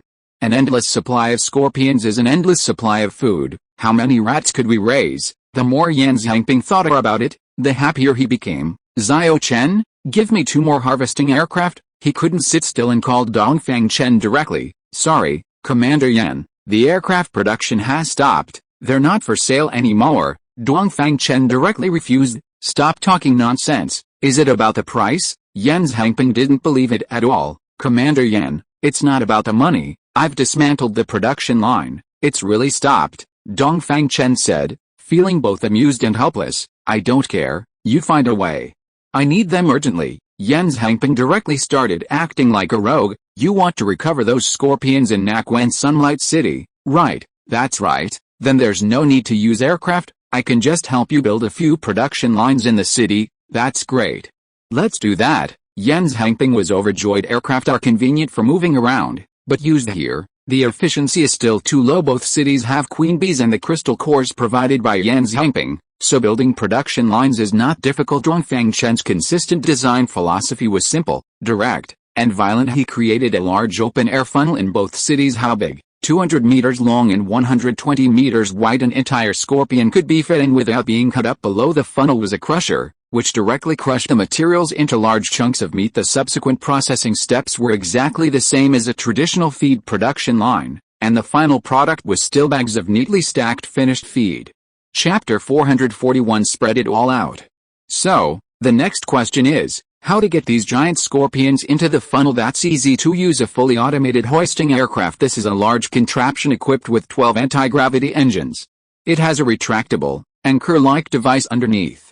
When it detects prey, it lowers the anchor and uses the powerful engines to lift it up and send it into the hopper. Since this hoisting aircraft only has a control system and no other functions, the structure is simple and the cost is not too high.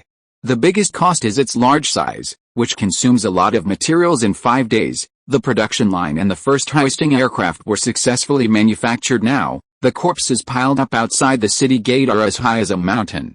The scorpions behind them have to cross a mountain of corpses and a sea of blood to reach the city wall. The aircraft flew out of the city, randomly selected a corpse, quickly flew over, lowered the hook, lifted it up, raised its altitude, and returned to the city. The whole process was completed in one go, and the speed was very fast. The soldiers on the city wall saw this behemoth flying around, and their confidence in battle was even greater. Clang! The aircraft came above the funnel and released the hook. The huge scorpion corpse fell directly into the funnel. Rumble rumble, the pulverizer started to operate.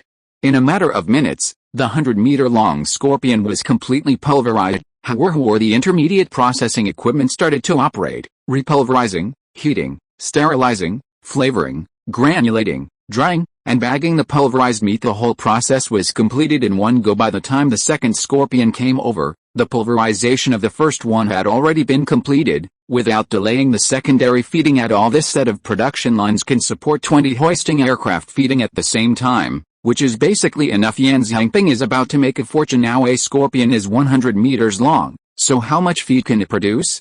What's more, now there are 20 hoisting aircraft working at full capacity 24 hours a day, so how much will it produce? It is no exaggeration to say that this is a large mine, a large oil field.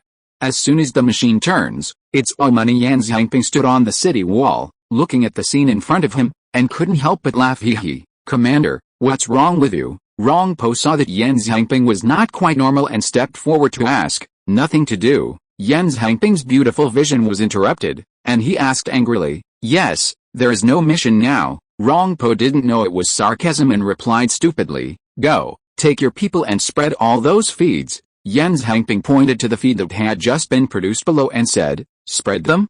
Commander, I don't understand what you mean. Rong Po felt that he had heard wrong. The meaning is to spread them all out for me. Yan Xiangping said loudly, Commander, you don't want these feeds anymore. Rong Po was very surprised, thinking to himself, is this commander floating? You can't spend money like this even if you have it. As soon as it is produced, it will be thrown away. What? Just go if I tell you to. Why so much nonsense? Yan Xiangping glanced at him. He just looked down on his stupidity and his lack of experience. Commander, I don't know when this battle will be fought. You can't spend resources like this even if you have them. Rong Po stopped him. Do I still have to explain what I do to you? Are you going or not? Yan Xiangping was both annoyed and amused.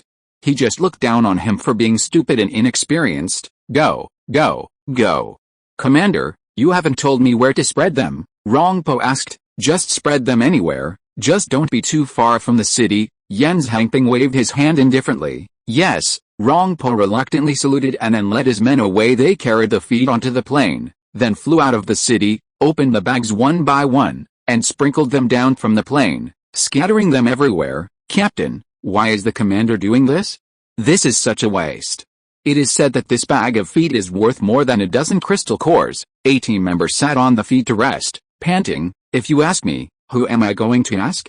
Maybe there are too many scorpions outside the city, and he is worried that there is no place to put the feed. Rong Po replied they had thrown it several times in a row. Each time they went back after throwing it, a large pile was produced again. It made the entire mutant team so tired that they couldn't catch their breath. Look at what you are saying? Is that human language? Worried that there is no place to put the feed?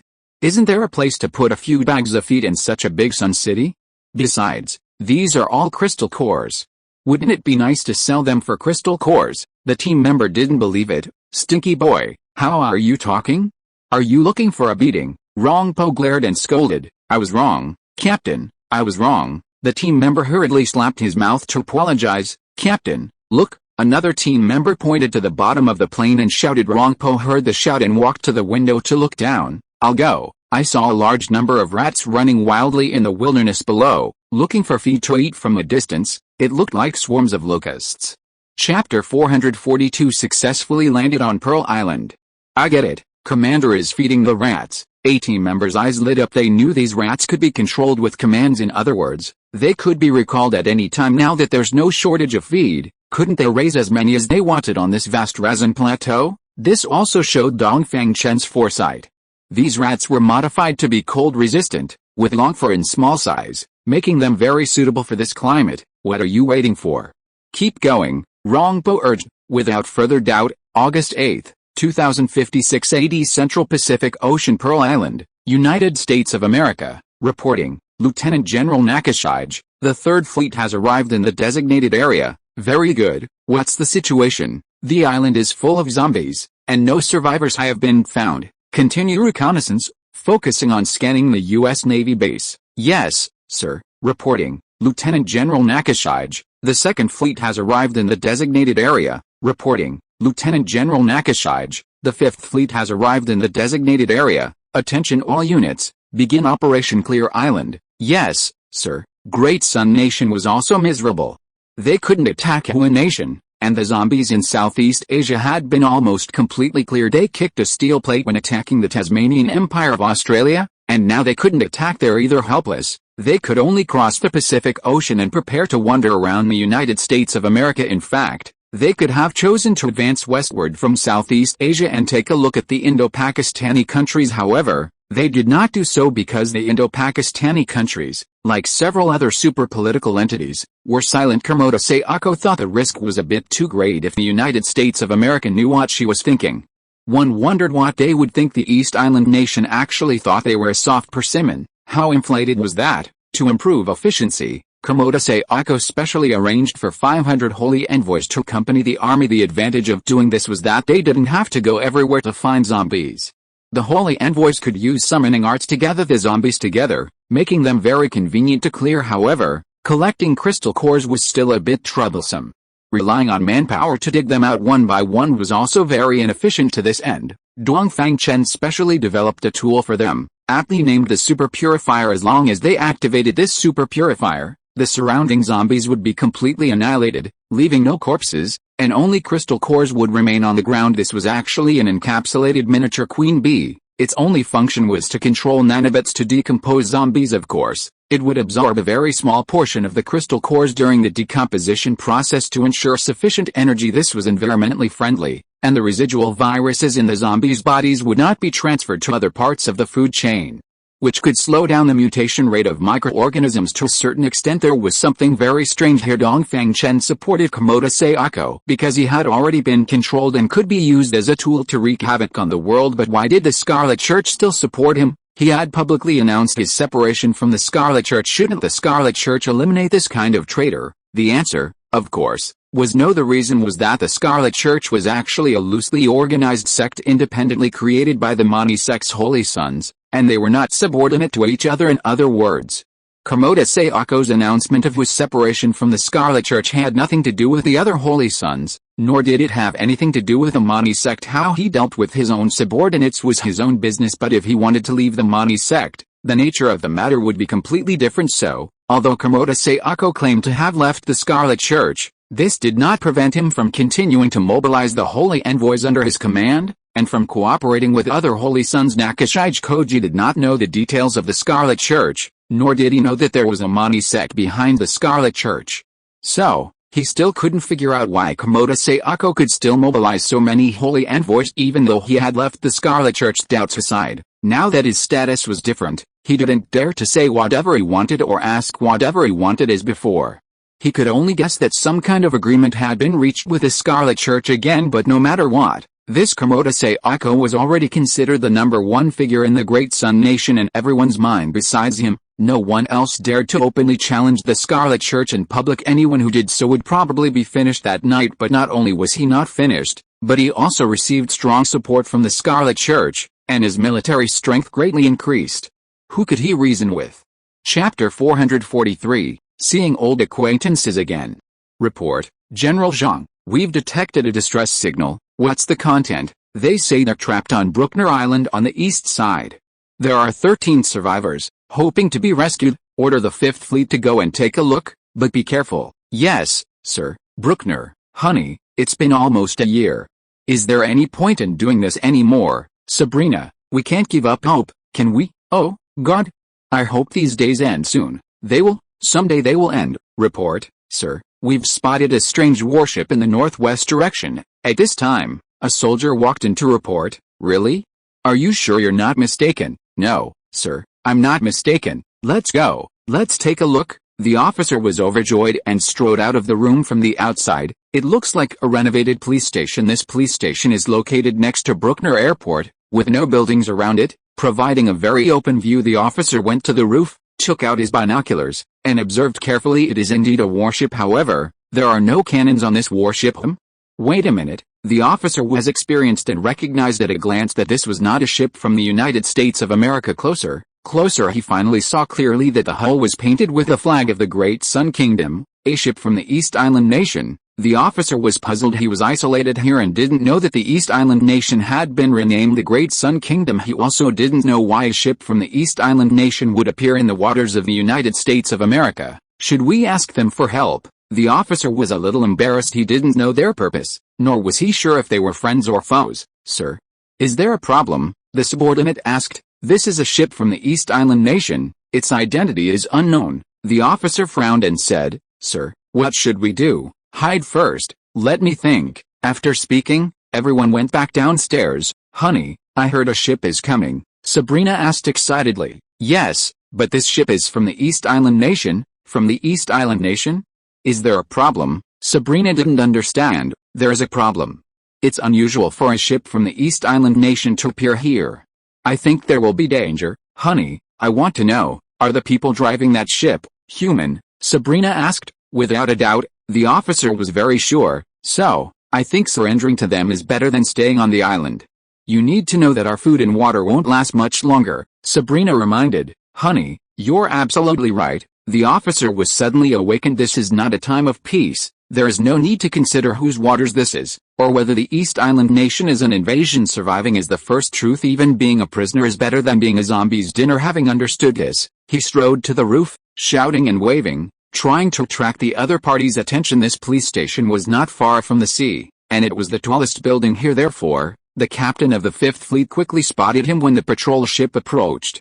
The officer was dumbfounded. "This is a ship. It can actually drive directly onto the shore. What the hell is this thing?" He was a senior officer at Pearl Island Naval Base, and he had the eyesight for this. This ship, which didn't look like a ship, was definitely high-tech. The patrol ship was much larger than the police station.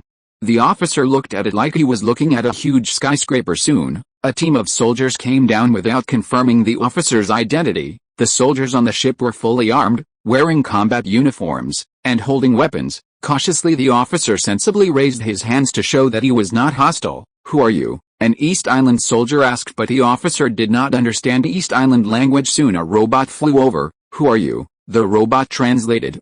I am a colonel officer at Pearl Island Naval Base. My name is Weber," the officer replied. "Did you send the distress signal?" "That's right." "Yes.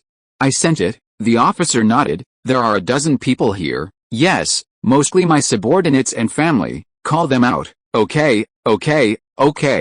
"I'll go right away." The officer took a few steps back, pressing his hand down gently, indicating to relax, that he wouldn't do anything sneaky. Then he slowly went downstairs to call people. Soon, everyone came to the open space outside the house. The East Island soldiers stood on both sides, all holding guns. The captain also walked down at this time. "Colonel Weber, long time no see. Do you remember me?" the captain asked. "You are Tanami." Weber was a little surprised. "Yes, Colonel Weber, you have a good memory," Tanami Zifu said. "Oh, great. I didn't expect to see an old acquaintance in this situation."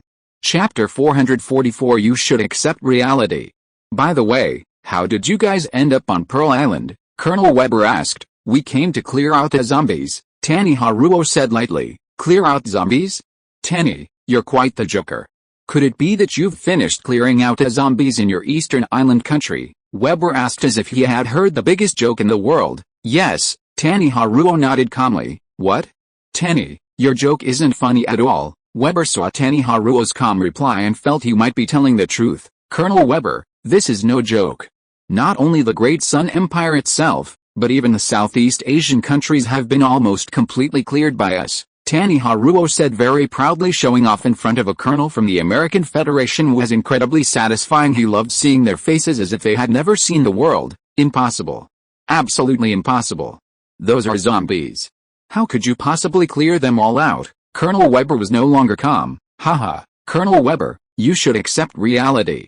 Just last night, we basically cleared out the zombies on Pearl Island as well," Tani Haruo added. Colonel Weber was stunned, and the dozen or so subordinates standing next to him were also stunned. They had been fighting wits and courage with the zombies on this island for a year, and they thought that being able to survive until now was already a remarkable achievement, but compared to these short guys from the Eastern Island country, they were not even in the same league. No, I don't believe it. Why didn't we hear any noise last night?" "Perhaps you are too far out of the way here." No, at least we should have heard gunshots. Frankly, the guns we use are very quiet." "Someone, demonstrate for Colonel Weber," Tani Haruo said, waving to the side. Chirp. Without saying a word, a soldier fired directly at a sign beside him. A beam of red light flashed, and a hole about 5 centimeters in size was shot through the sign. Colonel Weber strode over to the sign and looked at it. It had indeed been pierced, and the area around the hole looked like it had been melted by high temperature. "Oh, my God. What kind of weapon is this? Weber walked up to the soldier, wanting to take it and have a look. The soldier quickly took 2 steps back, not letting him succeed with 2 armies facing each other. It was best to be careful. It's okay. Give it to him, Haruo ordered. Only then did the soldier raise his hand and hand the gun to Weber. Weber picked up the gun and looked at it from left to right. Feeling it was large and bulky, he didn't like this design. He turned his head and looked around, locking onto a wrecked car in the distance as his target. He raised the gun and aimed. He pressed the butt of the gun tightly against his chest, adjusted to the feel, and aimed again. Chirp! A shot was fired, and a hole was also shot in the wrecked car. There's no recoil at all, although the design leaves something to be desired. I must say, this gun has its advantages, the officer said, returning the gun. Colonel Weber, what is the current situation in the American Federation? Haruo changed the subject. I don't know. We lost contact with the country half a year ago. Weber shook his head. Our mission this time is to go to the American Federation. Do you plan to stay here, or go back with us? What? You can't do that. This is the territory of our American Federation. This is an invasion. Weber shook his head. Colonel Weber, this is not a negotiation. We are definitely going, and you can only decide whether or not to follow. Haruo said seriously. Weber knew that with just a dozen of them, they couldn't stop it. Can you tell me, what is your mission in coming to the American Federation? Of course. Our plan is to clear out the zombies, Haruo replied. I can't understand why you would come all the way to the American Federation to clear out zombies, Weber asked. Of course, it's for the crystal cores. Crystal cores? What are those? Although Weber and the others had fought zombies for a year, because they were severely afraid of the virus, they had not conducted any research on the corpses, resulting in them knowing nothing about crystal cores. It's something that grows in the zombie's head. Haruo took out a crystal core and handed it over. What's the use of this? Weber took the crystal core and looked at it, asking, sorry, I don't know either. Shrugged, don't know. Weber didn't believe it. It's true. I only know that this laser gun and the sea patrol ship both need crystal cores to operate. But I'm not sure exactly how it's done, Haruo replied. Okay. So, in other words, it's a strategic resource for you, Weber said, looking at the crystal core. That's right. Haruo nodded in agreement. Weber was silent for a moment, then overjoyed. Oh, that's great. Let's go. Let's set off now. Weren't you just trying to stop me? Haruo asked. No. Not only am I not stopping you now, but I also hope you go quickly. Haruo smiled slightly. Weber must have thought that the Great Sun Empire going to the American Federation to clear out zombies was beneficial to both sides. Okay, then let's board the ship. We're ready to set off. Chapter 445 Arrival in Los Angeles. Tada Naoharu reported the specific details to Nakashige Hiroyuki. Nakashige Hiroyuki didn't say much either. After finishing preparations, the 5 patrol ships left Pearl Island and headed towards the United States of America. Warning. Warning. Unknown flying objects are approaching. Number unknown. Warning. Warning. Unknown flying objects have entered the safety zone. Energy shield activated. 3 hours after leaving Pearl Island, the patrol ship's monitoring screen suddenly issued an alarm. What the hell are these things? Nakashige Hiroyuki was very surprised when he saw the image displayed on the screen. There were many fighter jets in the lens, but their shapes were very strange. They were generally light yellow, and their fuselages were covered with irregular black stripes, somewhat similar to tiger skin patterns. The shapes were also irregular, and it felt like each aircraft was generally similar. But they differed in size and details. The overall feeling was like they were made by a group of primitive people. But how was this possible? Chirp chirp chirp. Those strange planes took the lead in firing. It's actually a laser weapon. Nakashige Hiroyuki was shocked. How is this possible? Was this still the world he knew? The energy shield could withstand energy attacks, so it didn't cause any damage to the patrol ship. Activate the laser cannons and shoot them all down, Nakashige Hiroyuki ordered. Yes. The operator only needed to issue instructions on the screen. Laser cannons didn't need to be manually aimed. They could lock onto targets and fire automatically. Chirp. Multiple beams of light, much thicker than laser guns, shot out. And several enemy planes were instantly hit and plunged directly into the water. Release the mechanical shuttle to salvage one. Yes, Dongfang Chen had left back doors in all the patrol ships, which could achieve silent monitoring. When he received Xiaolin's alarm, Dongfang Chen turned on the screen. The order to salvage the plane was issued by Dongfang Chen through Kamada Sayako. This strange thing must be analyzed. In fact, the combat effectiveness, maneuverability, speed, and flexibility of these aircraft were all very good. If they were replaced by ordinary fighter jets, they would definitely be wiped out in minutes. If it weren't for the energy shield, it would be very difficult for the patrol ship to win. But now, after one round, all the planes were annihilated. Oh, my God. Your fleet is so powerful, Weber couldn't help but exclaim after watching the battle. He was also a Navy man and knew very well that the United States of America's fleet couldn't do this. Colonel Weber, don't be surprised, these are all small scenes. Tata Naohru boasted. Weber gave a thumbs up and said nothing more. Another 3 hours, and the fleet arrived at the second largest city in the United States of America, Los Angeles. The fleet landed in Long Beach because there were many buildings. The patrol ship raised to a certain height. Colonel Weber, my intuition tells me that the problem is very serious. Look, we haven't been intercepted at all, Tata Naohru said. I think it must be caused by a communication breakdown, Weber said with a frown. He couldn't possibly admit that his country was finished. Right, as a military general of the United States of America, he must maintain a sense of superiority at all times. He was half right. The United States of America indeed did not have the ability to monitor the coastline now. But the military already knew of their arrival. That was because there was an officially built survivor gathering place in the Sills Valley north of Los Angeles, designated 19. So everyone also called it Area 19. Tata, what are your plans next? Weber asked curiously as he walked in the park. I've already said that our plan is to collect crystal cores. This can only be done at night, so we use the daytime to rest, Tata said. All right.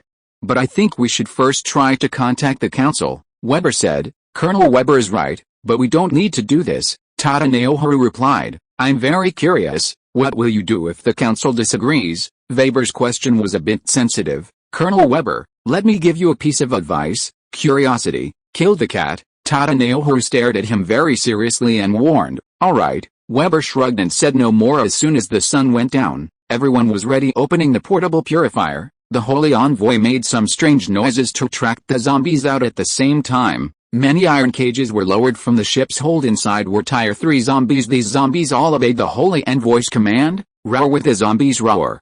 The zombies in the city, as if they had received some kind of call, came together. Sizzle sizzle sizzle. As long as they walked within 500 meters of the purifier, they would automatically fall to the ground and then decompose, eventually turning into crystal cores. This scene directly refreshed Weber's understanding. Were these still the zombies they feared? Why are they so fragile? How did they do it? Weber's mind was full of questions, but he didn't dare to ask now. If you are listening to this novel on a channel other than Fanfic World, it means it was downloaded and re-uploaded without effort. We warmly invite you to visit our channel, Fanfic World. There you will find the original version of this story and many other novels of various genres. We look forward to seeing you dive into a world of incredible novels. Chapter 446. Leave some room. United Federation of America, Federal Security Bureau, FBS, 19th District, Sir. After investigation, those 5 amphibious ships came from Great Sun Nation. Great Sun Nation? Oh, God. How did they get here? It seems they crossed the entire Pacific Ocean. Good heavens. How is that possible? The director was incredulous. Could it be that they are able to eliminate those aircraft? The subordinate speculated. No. Absolutely impossible. The director was unwilling to believe it. Even the United Federation of America could not deal with the mysterious aircraft. Could the Great Sun Nation eliminate them? Then they must have mastered some kind of evasion method. The subordinate replied. That's very possible. The director nodded. Contact them as soon as possible. I want to meet them. Yes, Lieutenant General. The United Federation of America's FBS has sent a message, hoping to meet. Well, reply to them. Yes. The next morning, the head of the FBS 19th District arrived by helicopter at the park next to Long Beach. Naki Hiroshi had been waiting for a long time. Hello, I am Joel from the Federal Security Bureau of the United Federation of America. District 19, Morton took the initiative to shake hands. Hello, I am Naki Hiroshi, Commander of the Legion of the Greater East Asia Empire Navy. Naki Hiroshi replied politely. Oh.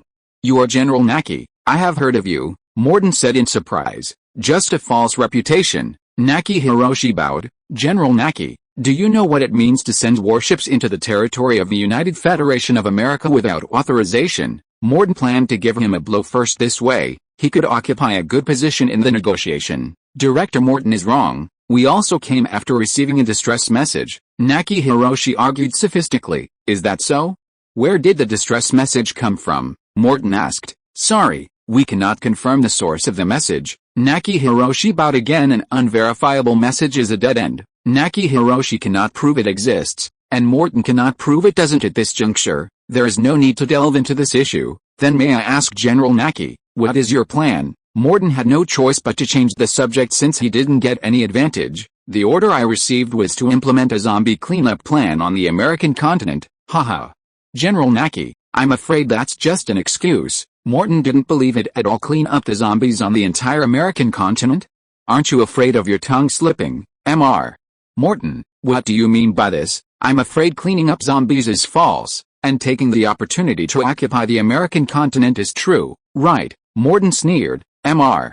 Morton is serious. With just our 5 cruisers, I'm afraid we can't do this, right? Morton was speechless. That was right. How vast is the American continent? With just their few people, they definitely can't do it. But even if it's unrealistic, they can't lose momentum. Maybe you're just the vanguard. If Mr. Morton doesn't believe it, he can send someone to investigate the downtown area of Los Angeles to see if there are still zombies. Naki Hiroshi was still very calm overnight. The entire Los Angeles had been completely cleaned up. Morton was stunned and whispered a few words to the person behind him. Then the helicopter took off and headed towards the city. Hearing is false, seeing is believing. Half an hour later, the investigator returned. He looked a little panicked. He quickly came to Morton and whispered a few words. Morton was also shocked. Naki Hiroshi knew what they were talking about without listening. General Naki, it seems I misunderstood you. Morton regained his smile. Mr. Morton, you're welcome. Naki Hiroshi bowed and smiled. Even so, we should have been informed in advance. If it causes unnecessary misunderstandings, I don't think that's what everyone wants to see, Morton said ambiguously. In fact, the United Federation of America currently has no conditions for misunderstanding. Mr. Morton is right. How about this? You can rest here for a while. After I report to the council, we can discuss it further. Okay. Naki Hiroshi didn't really care whether they discuss it or not. Their cleanup plan will not change. It would be best if leaving some room could facilitate cooperation. Oris Nation, Kurdak, Lingwu, didn't you say that Lingluo returned to the Elder Hall? Lingayu questioned. Senior brother, it's absolutely true. Senior brother Lingluo said so at the time. Lingwu replied, You were deceived by him. Lingayu pointed at him and complained, is that possible? How dare senior brother Lingluo do this? Lingwu couldn't believe it. What wouldn't he dare to do? I think there's an 80% chance that Shizen was killed by him. Lingayu said something shocking. Senior brother, you can't talk nonsense. Shizen is a tier 3 mutant. Impossible. Lingwu didn't believe it. Alice. You're good at research, but you're really not good at seeing people. Lingayu shook her head. Senior brother, where do you think senior brother Lingluo will go? Lingwu wasn't angry. He thought Lingayu was right. Don't call him senior brother. He's not worthy. I guess you must have returned to Golden City. You arrange a plane and come with me, Lingayu ordered. Oh, okay, Lingwu agreed without suspicion. Chapter 447, Ambushed. Lingyu had his own little scheme. It's unlikely Lingluo will be easy to find. Even if he returned to Gold City, he wouldn't be in that destroyed underground laboratory. The purpose of bringing Lingwu back together was to have a witness. The blame for the laboratory's destruction must be placed on Lingluo. On the morning of August 12th, Lingyu and Lingwu arrived at Gold City together. What? This, senior brother, the laboratory is destroyed. Lingwu was very surprised. See? I told you that this Lingluo was problematic. Do you believe it now? Lingyu's lips curled up. I still find it hard to believe that he would dare to do this. What's so hard to believe? Lingluo knew the framing master was a dead end anyway. Now he's just going down a dark path. Lingyu didn't care if it was true or false. He blamed Lingluo for everything. He felt very happy after fighting with Lingluo for so many years. He finally succeeded. Master. Was Master really killed by Lingluo? Lingwu couldn't accept it. Lingyu, don't talk nonsense. It was clearly you who embezzled and framed me. You are so insidious. At this time, someone suddenly shouted loudly. Lingwu looked at the suddenly appearing Lingluo and was immediately confused. Who is telling the truth? Lingluo, you dare to show yourself. You openly defied the Elder Council's orders. You must die. Lingyu was very surprised. At this time, there was no need to waste any more words. He could just attack. Lingyu flashed and flew directly towards Lingluo. Lingluo was also unambiguous, and instantly activated his combat suit. In terms of combat power, he was not Lingyu's opponent, but the difference was not too great. Now that he had a combat suit, The situation was different. Combat suit? You actually defected to Hua country. Ling Yu was certain when he saw him activate the combat suit this time. It was useless for him to quibble. Ling Yu, you are not my opponent, Ling Luo said mockingly after dodging. HMPH. Don't think that a piece of junk can protect you. Ling Yu was not afraid at all and pounced on him again. Bang, the two exchanged a punch head on. Ling Yu stood still, while Ling Luo flew backwards for more than 10 meters. Second order?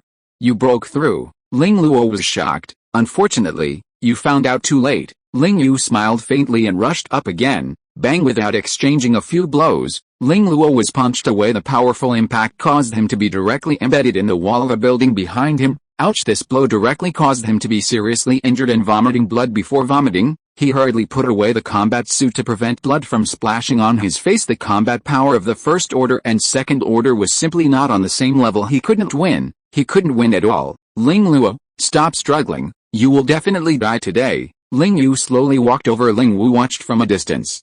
Not knowing whether to stop him, he now had 80% belief in Ling Yu because Ling Luo had a combat suit, which he could not deny no matter what. Ha ha ha. Ling Yu, do you think you have me cornered? Keep dreaming. Ling Luo wiped the blood from the corner of his mouth and showed a sly smile. Ling Yu frowned, feeling that something was wrong. Could it be that he has a backup plan? He thought. Hwar. A series of mechanical sounds came. Not good. Ling Yu immediately reacted. They were ambushed. Cheap. Just as he was about to dodge, a group of simulated spider robots opened fire at the same time. Fortunately, he was fast enough, and this attack did not hide him. Ling Wu, go! Ling Yu shouted. Ling Wu had also reacted at this time and ran away. This was Hu country, and they were being besieged by so many robots. Without a doubt, they had been targeted.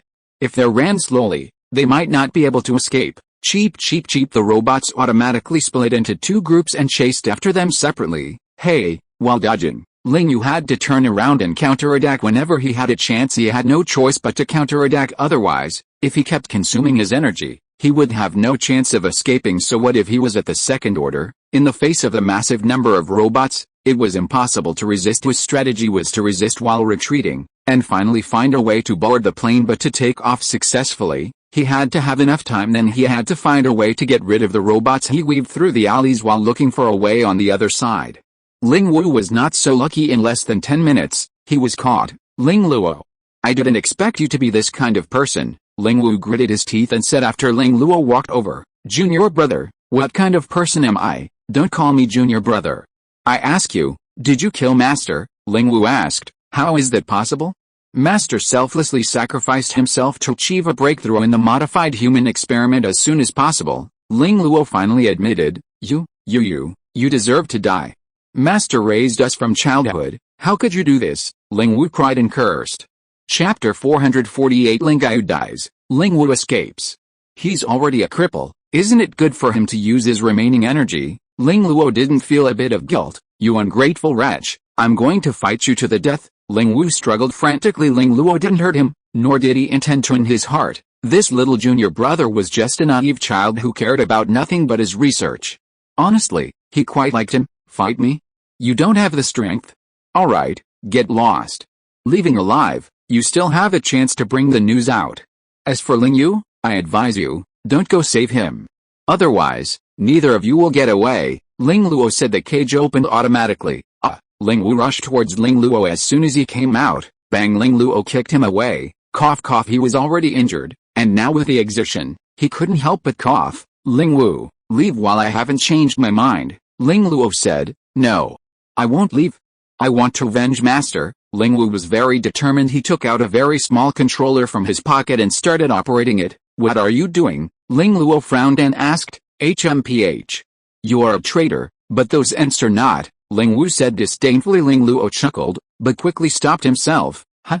Why isn't there any reaction? Ling Wu looked around, but there wasn't any movement. Don't waste your energy. I didn't bring back those ants you gave me, Ling Luo said when he went to Kurdak to ask Ling Wu for help before. Ling Wu gave him a colony of ants originally. According to the timeline, a huge colony should have already differentiated by now. You didn't bring them back. Ling Wu was depressed to hear that. That's right. Then where did they go? I already burned them. Could it be? Ling Wu understood that he had betrayed the Mani sect a long time ago, but in reality, he was captured by Dongfang Chen after getting the ants. and then betrayed them, but the timing was about the same. That's right.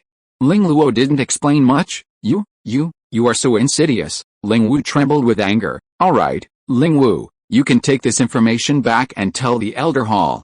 If you don't leave, no one will ever know about this news again. Ling Luo said he was saying the opposite. His purpose was to persuade his silly junior brother to leave quickly. As for whether the Elder Hall could know what happened here, it didn't matter anyway. He had already betrayed them. The Mani sect would deal with him sooner or later. You wait, I will definitely bring the news back in its entirety. Ling Wu understood that bringing the news out was the most important thing. He turned and ran towards the helicopter. Ling Luo stood there watching, his eyes filled with complex emotions. Cheep cheep cheep. The robots were still chasing Ling Yu. Slap. Ling Yu slapped the robot to pieces and continued to run forward. Huff huff. He had been running for too long, and his physical strength was severely depleted. Hwar. The helicopter flew overhead. Ling Wu had left. Ling Wu, wait for me. Ling Wu, Ling Yu shouted when he saw the helicopter fly away. The plane had no intention of stopping. Damn it. Bastard. Ling Yu cursed loudly, but he couldn't stop running. He had to keep running during the chase. Many robots were also destroyed in just half an hour. Dozens had been smashed to pieces by Ling Yu. However, compared to the scale of tens of thousands, the impact was small. Another half an hour. Ling Yu was obviously a little exhausted. Chirp.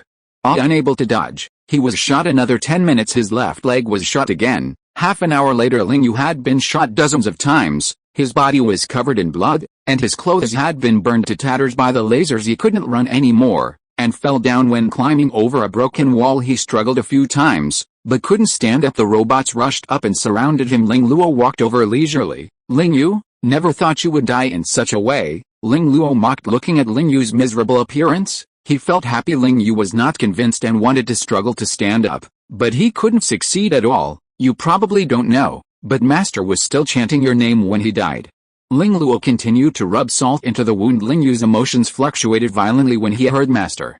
He stared with his eyes wide open, panting heavily. That old geezer, I don't know what he saw in you. Since I was a child, no matter how hard I tried, he ignored me. But he listened to you, you good for nothing, Ling Luo said angrily. Tell me why that old guy was so biased? I'm really not convinced. Since I was a child, I swore that one day, I would definitely trample you under my feet. That day has finally arrived. It's over. Ling Yu, you have lost. Now, get on your way. Chirp. Ling Yu's head was pierced, and he died. Chapter 449. Strange Man. United American States, New Mexico, near Moriarty, Sector 21. August 12, 2056. 9:10 a.m. The rooftop of a building. A strange man stood there, motionless. He had a crew cut, yellow skin, and a resolute face. He wore strange clothes that looked somewhat like a Hu country Taoist robe, but the patterns on it did not match the Hu country style. In his right hand, he held a wooden staff that was not very straight, taller than a person. At the top of the staff was embedded a fist-sized gem that glowed with a blue light. This was most likely a magic staff. The wind on the rooftop was strong, and the Taoist robe on his body fluttered in the wind. After a while, another person appeared on the rooftop of another building far away, with an extremely similar attire to this person. Soon, a second, a third. Within half an hour, a total of 6 such people appeared, distributed in different locations within Sector 21. They seemed to be waiting for each other's appearance. Subsequently, one of them slowly raised his staff and pointed it towards the sky. A beam of blue light shot out from the gem on the staff, flying towards an unknown destination immediately afterward.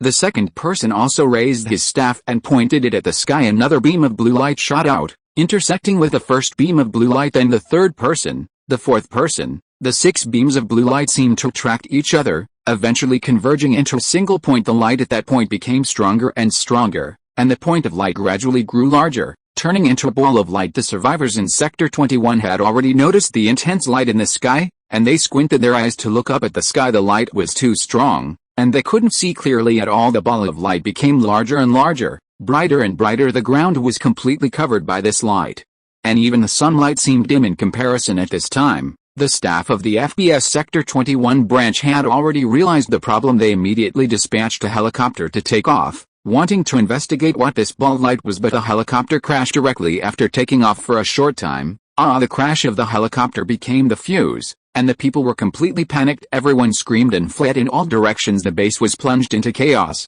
Hello. Hello, The director of the Sector 21 branch found that the phone was also unreachable. Someone.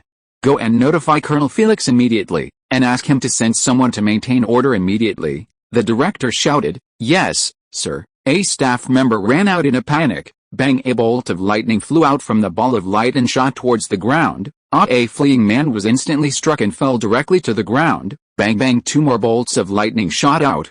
Two people were hit at the same time and fell to the ground, unable to get up. Bang bang bang bang! The lightning became more and more dense, constantly attacking the people on the ground. Quick! Hide in the houses! Someone shouted. The people near the houses were okay and ran in after pushing the doors open, but the people on the square were in an awkward situation. They didn't have enough time to escape, so they were hit one after another and then fell to the ground. Sir, look there! A subordinate rushed directly into the director's office and shouted. Pointing to a distant rooftop, the director strode to the window and looked in the direction pointed. It was too far, and the light was too strong to see clearly. He picked up the telescope from the desk and watched again. It turned out to be a person, so someone is playing tricks. The director understood. Knowing what happened made it easier. Immediately send someone over and take him down. Yes, sir. Soon, a team of 6 people, fully armed, ran out of the office building. They avoided the open space and slowly approached from behind the building. When they had to cross the road, they also aimed at the gap and rushed over quickly. In 20 minutes, they finally arrived downstairs. The director saw this scene and breathed a sigh of relief. As long as they entered the building, they would be halfway to success soon. Several people reached the rooftop. Don't move. Put your hands on your head and squat down immediately. Well, I have to say that these people are also geniuses. What time is it? And they still want to say this. Isn't it more successful to shoot directly? Bang! A bolt of lightning flew over, and the speaker was directly knocked down. Bang bang bang! The other 5 people panicked and shot directly. Buzz! A circular energy shield suddenly appeared in front of the Taoist robed man, and the bullets were blocked. Bang bang bang! Several more bolts of lightning shot over, and the remaining people fell directly to the ground. Fuck! The director was furious and directly threw the things on the desk. Someone. Go and tell Colonel Felix to launch the tanks and blow up the building for me, the director shouted. Yes, sir. 20 minutes later, report sir. Colonel Felix said that the tanks have malfunctioned and cannot be started. What? The director was shocked. This is over. People will be electrocuted if they go over. The plane can't fly over, and the tank can't get over. What to do? I have an idea. Come on, send a dozen more people over with explosives. Blow up the building for me. If the tank can't get over, he will use people to blow it up. Yes, sir. Chapter 450, District 21 abandoned. This time, it wasn't so smooth. The 12 people had just left the building when they were struck by a bolt of lightning, instantly killing 6 of them. The remaining 6 people, seeing the situation was bad, quickly retreated back inside. Send more people over there, the director said. Sir, no one dares to go now, the subordinate said awkwardly. Everyone could see that leaving the building meant certain death, so who would dare to go? Before the director could explode, the situation outside changed. The sound of thunder became much quieter, almost inaudible. The large ball of light in the sky disappeared, and the people on the roof also vanished. The director confirmed this several times. Finally breathing a sigh of relief, it's good that they're gone, he thought. Sir, look. At this moment, the subordinate suddenly pointed to the ground and shouted. The director looked at the ground through binoculars. Fuck. What's going on? He saw that all the people struck by lightning had stood up. They got up and walked forward as if nothing had happened. Their steps were very vigorous. Something's not right. Fuck, these people were all walking in the same direction. It was their office building. Send down the order. Immediately go to the building entrance to build defensive fortifications. Quick, the director shouted. He had a very bad feeling that these people were going to attack. Bang, bang, bang! Gunshots rang out. The security personnel inside the building opened fire on the people rushing in. What? The bullets entered their bodies without any effect. Their clothes were riddled with holes, but no blood flowed out. Thump! A security guard threw a grenade directly. The rushing crowd was blown away by the blast wave. Limbs and broken arms flew everywhere, but not a drop of blood was spilled. The people behind continued to rush in madly. Retreat! Retreat! The security team retreated towards the stairs while firing. Someone had already rushed forward, blasting a security guard away with a single punch, so powerful. The others were stunned by the scene. It was clear that this was not the strength a normal person could possess. Several more security guards were knocked away. Their defense was quickly broken, and everyone scattered and fled. Sir, retreat quickly. We can't hold the ground below. A subordinate rushed into the office and shouted. The director didn't hesitate, grabbing his personal belongings from the desk and rushing out. There was a helipad on the roof. Now that the ball of light was gone, the helicopter should be able to take off under the protection of several team members. The director successfully reached the roof at this time. Those strange people below were about to attack. The director didn't have time to say a word and boarded the plane directly. As soon as the plane took off, the crowd rushed up. Bang, bang, bang. The guards fired their guns, hoping to buy some time for the plane to leave. There were too many of those strange people, and their few pistols were useless. In a few seconds, they were all pushed off the high-rise building with one leap. Many people jumped directly towards the director's plane at this time. The plane had already left the building by 20 meters, but it was still caught by someone grabbing the lower support frame. The plane lost a bit of balance and spun in place. The pilot quickly pulled up and made a sharp turn.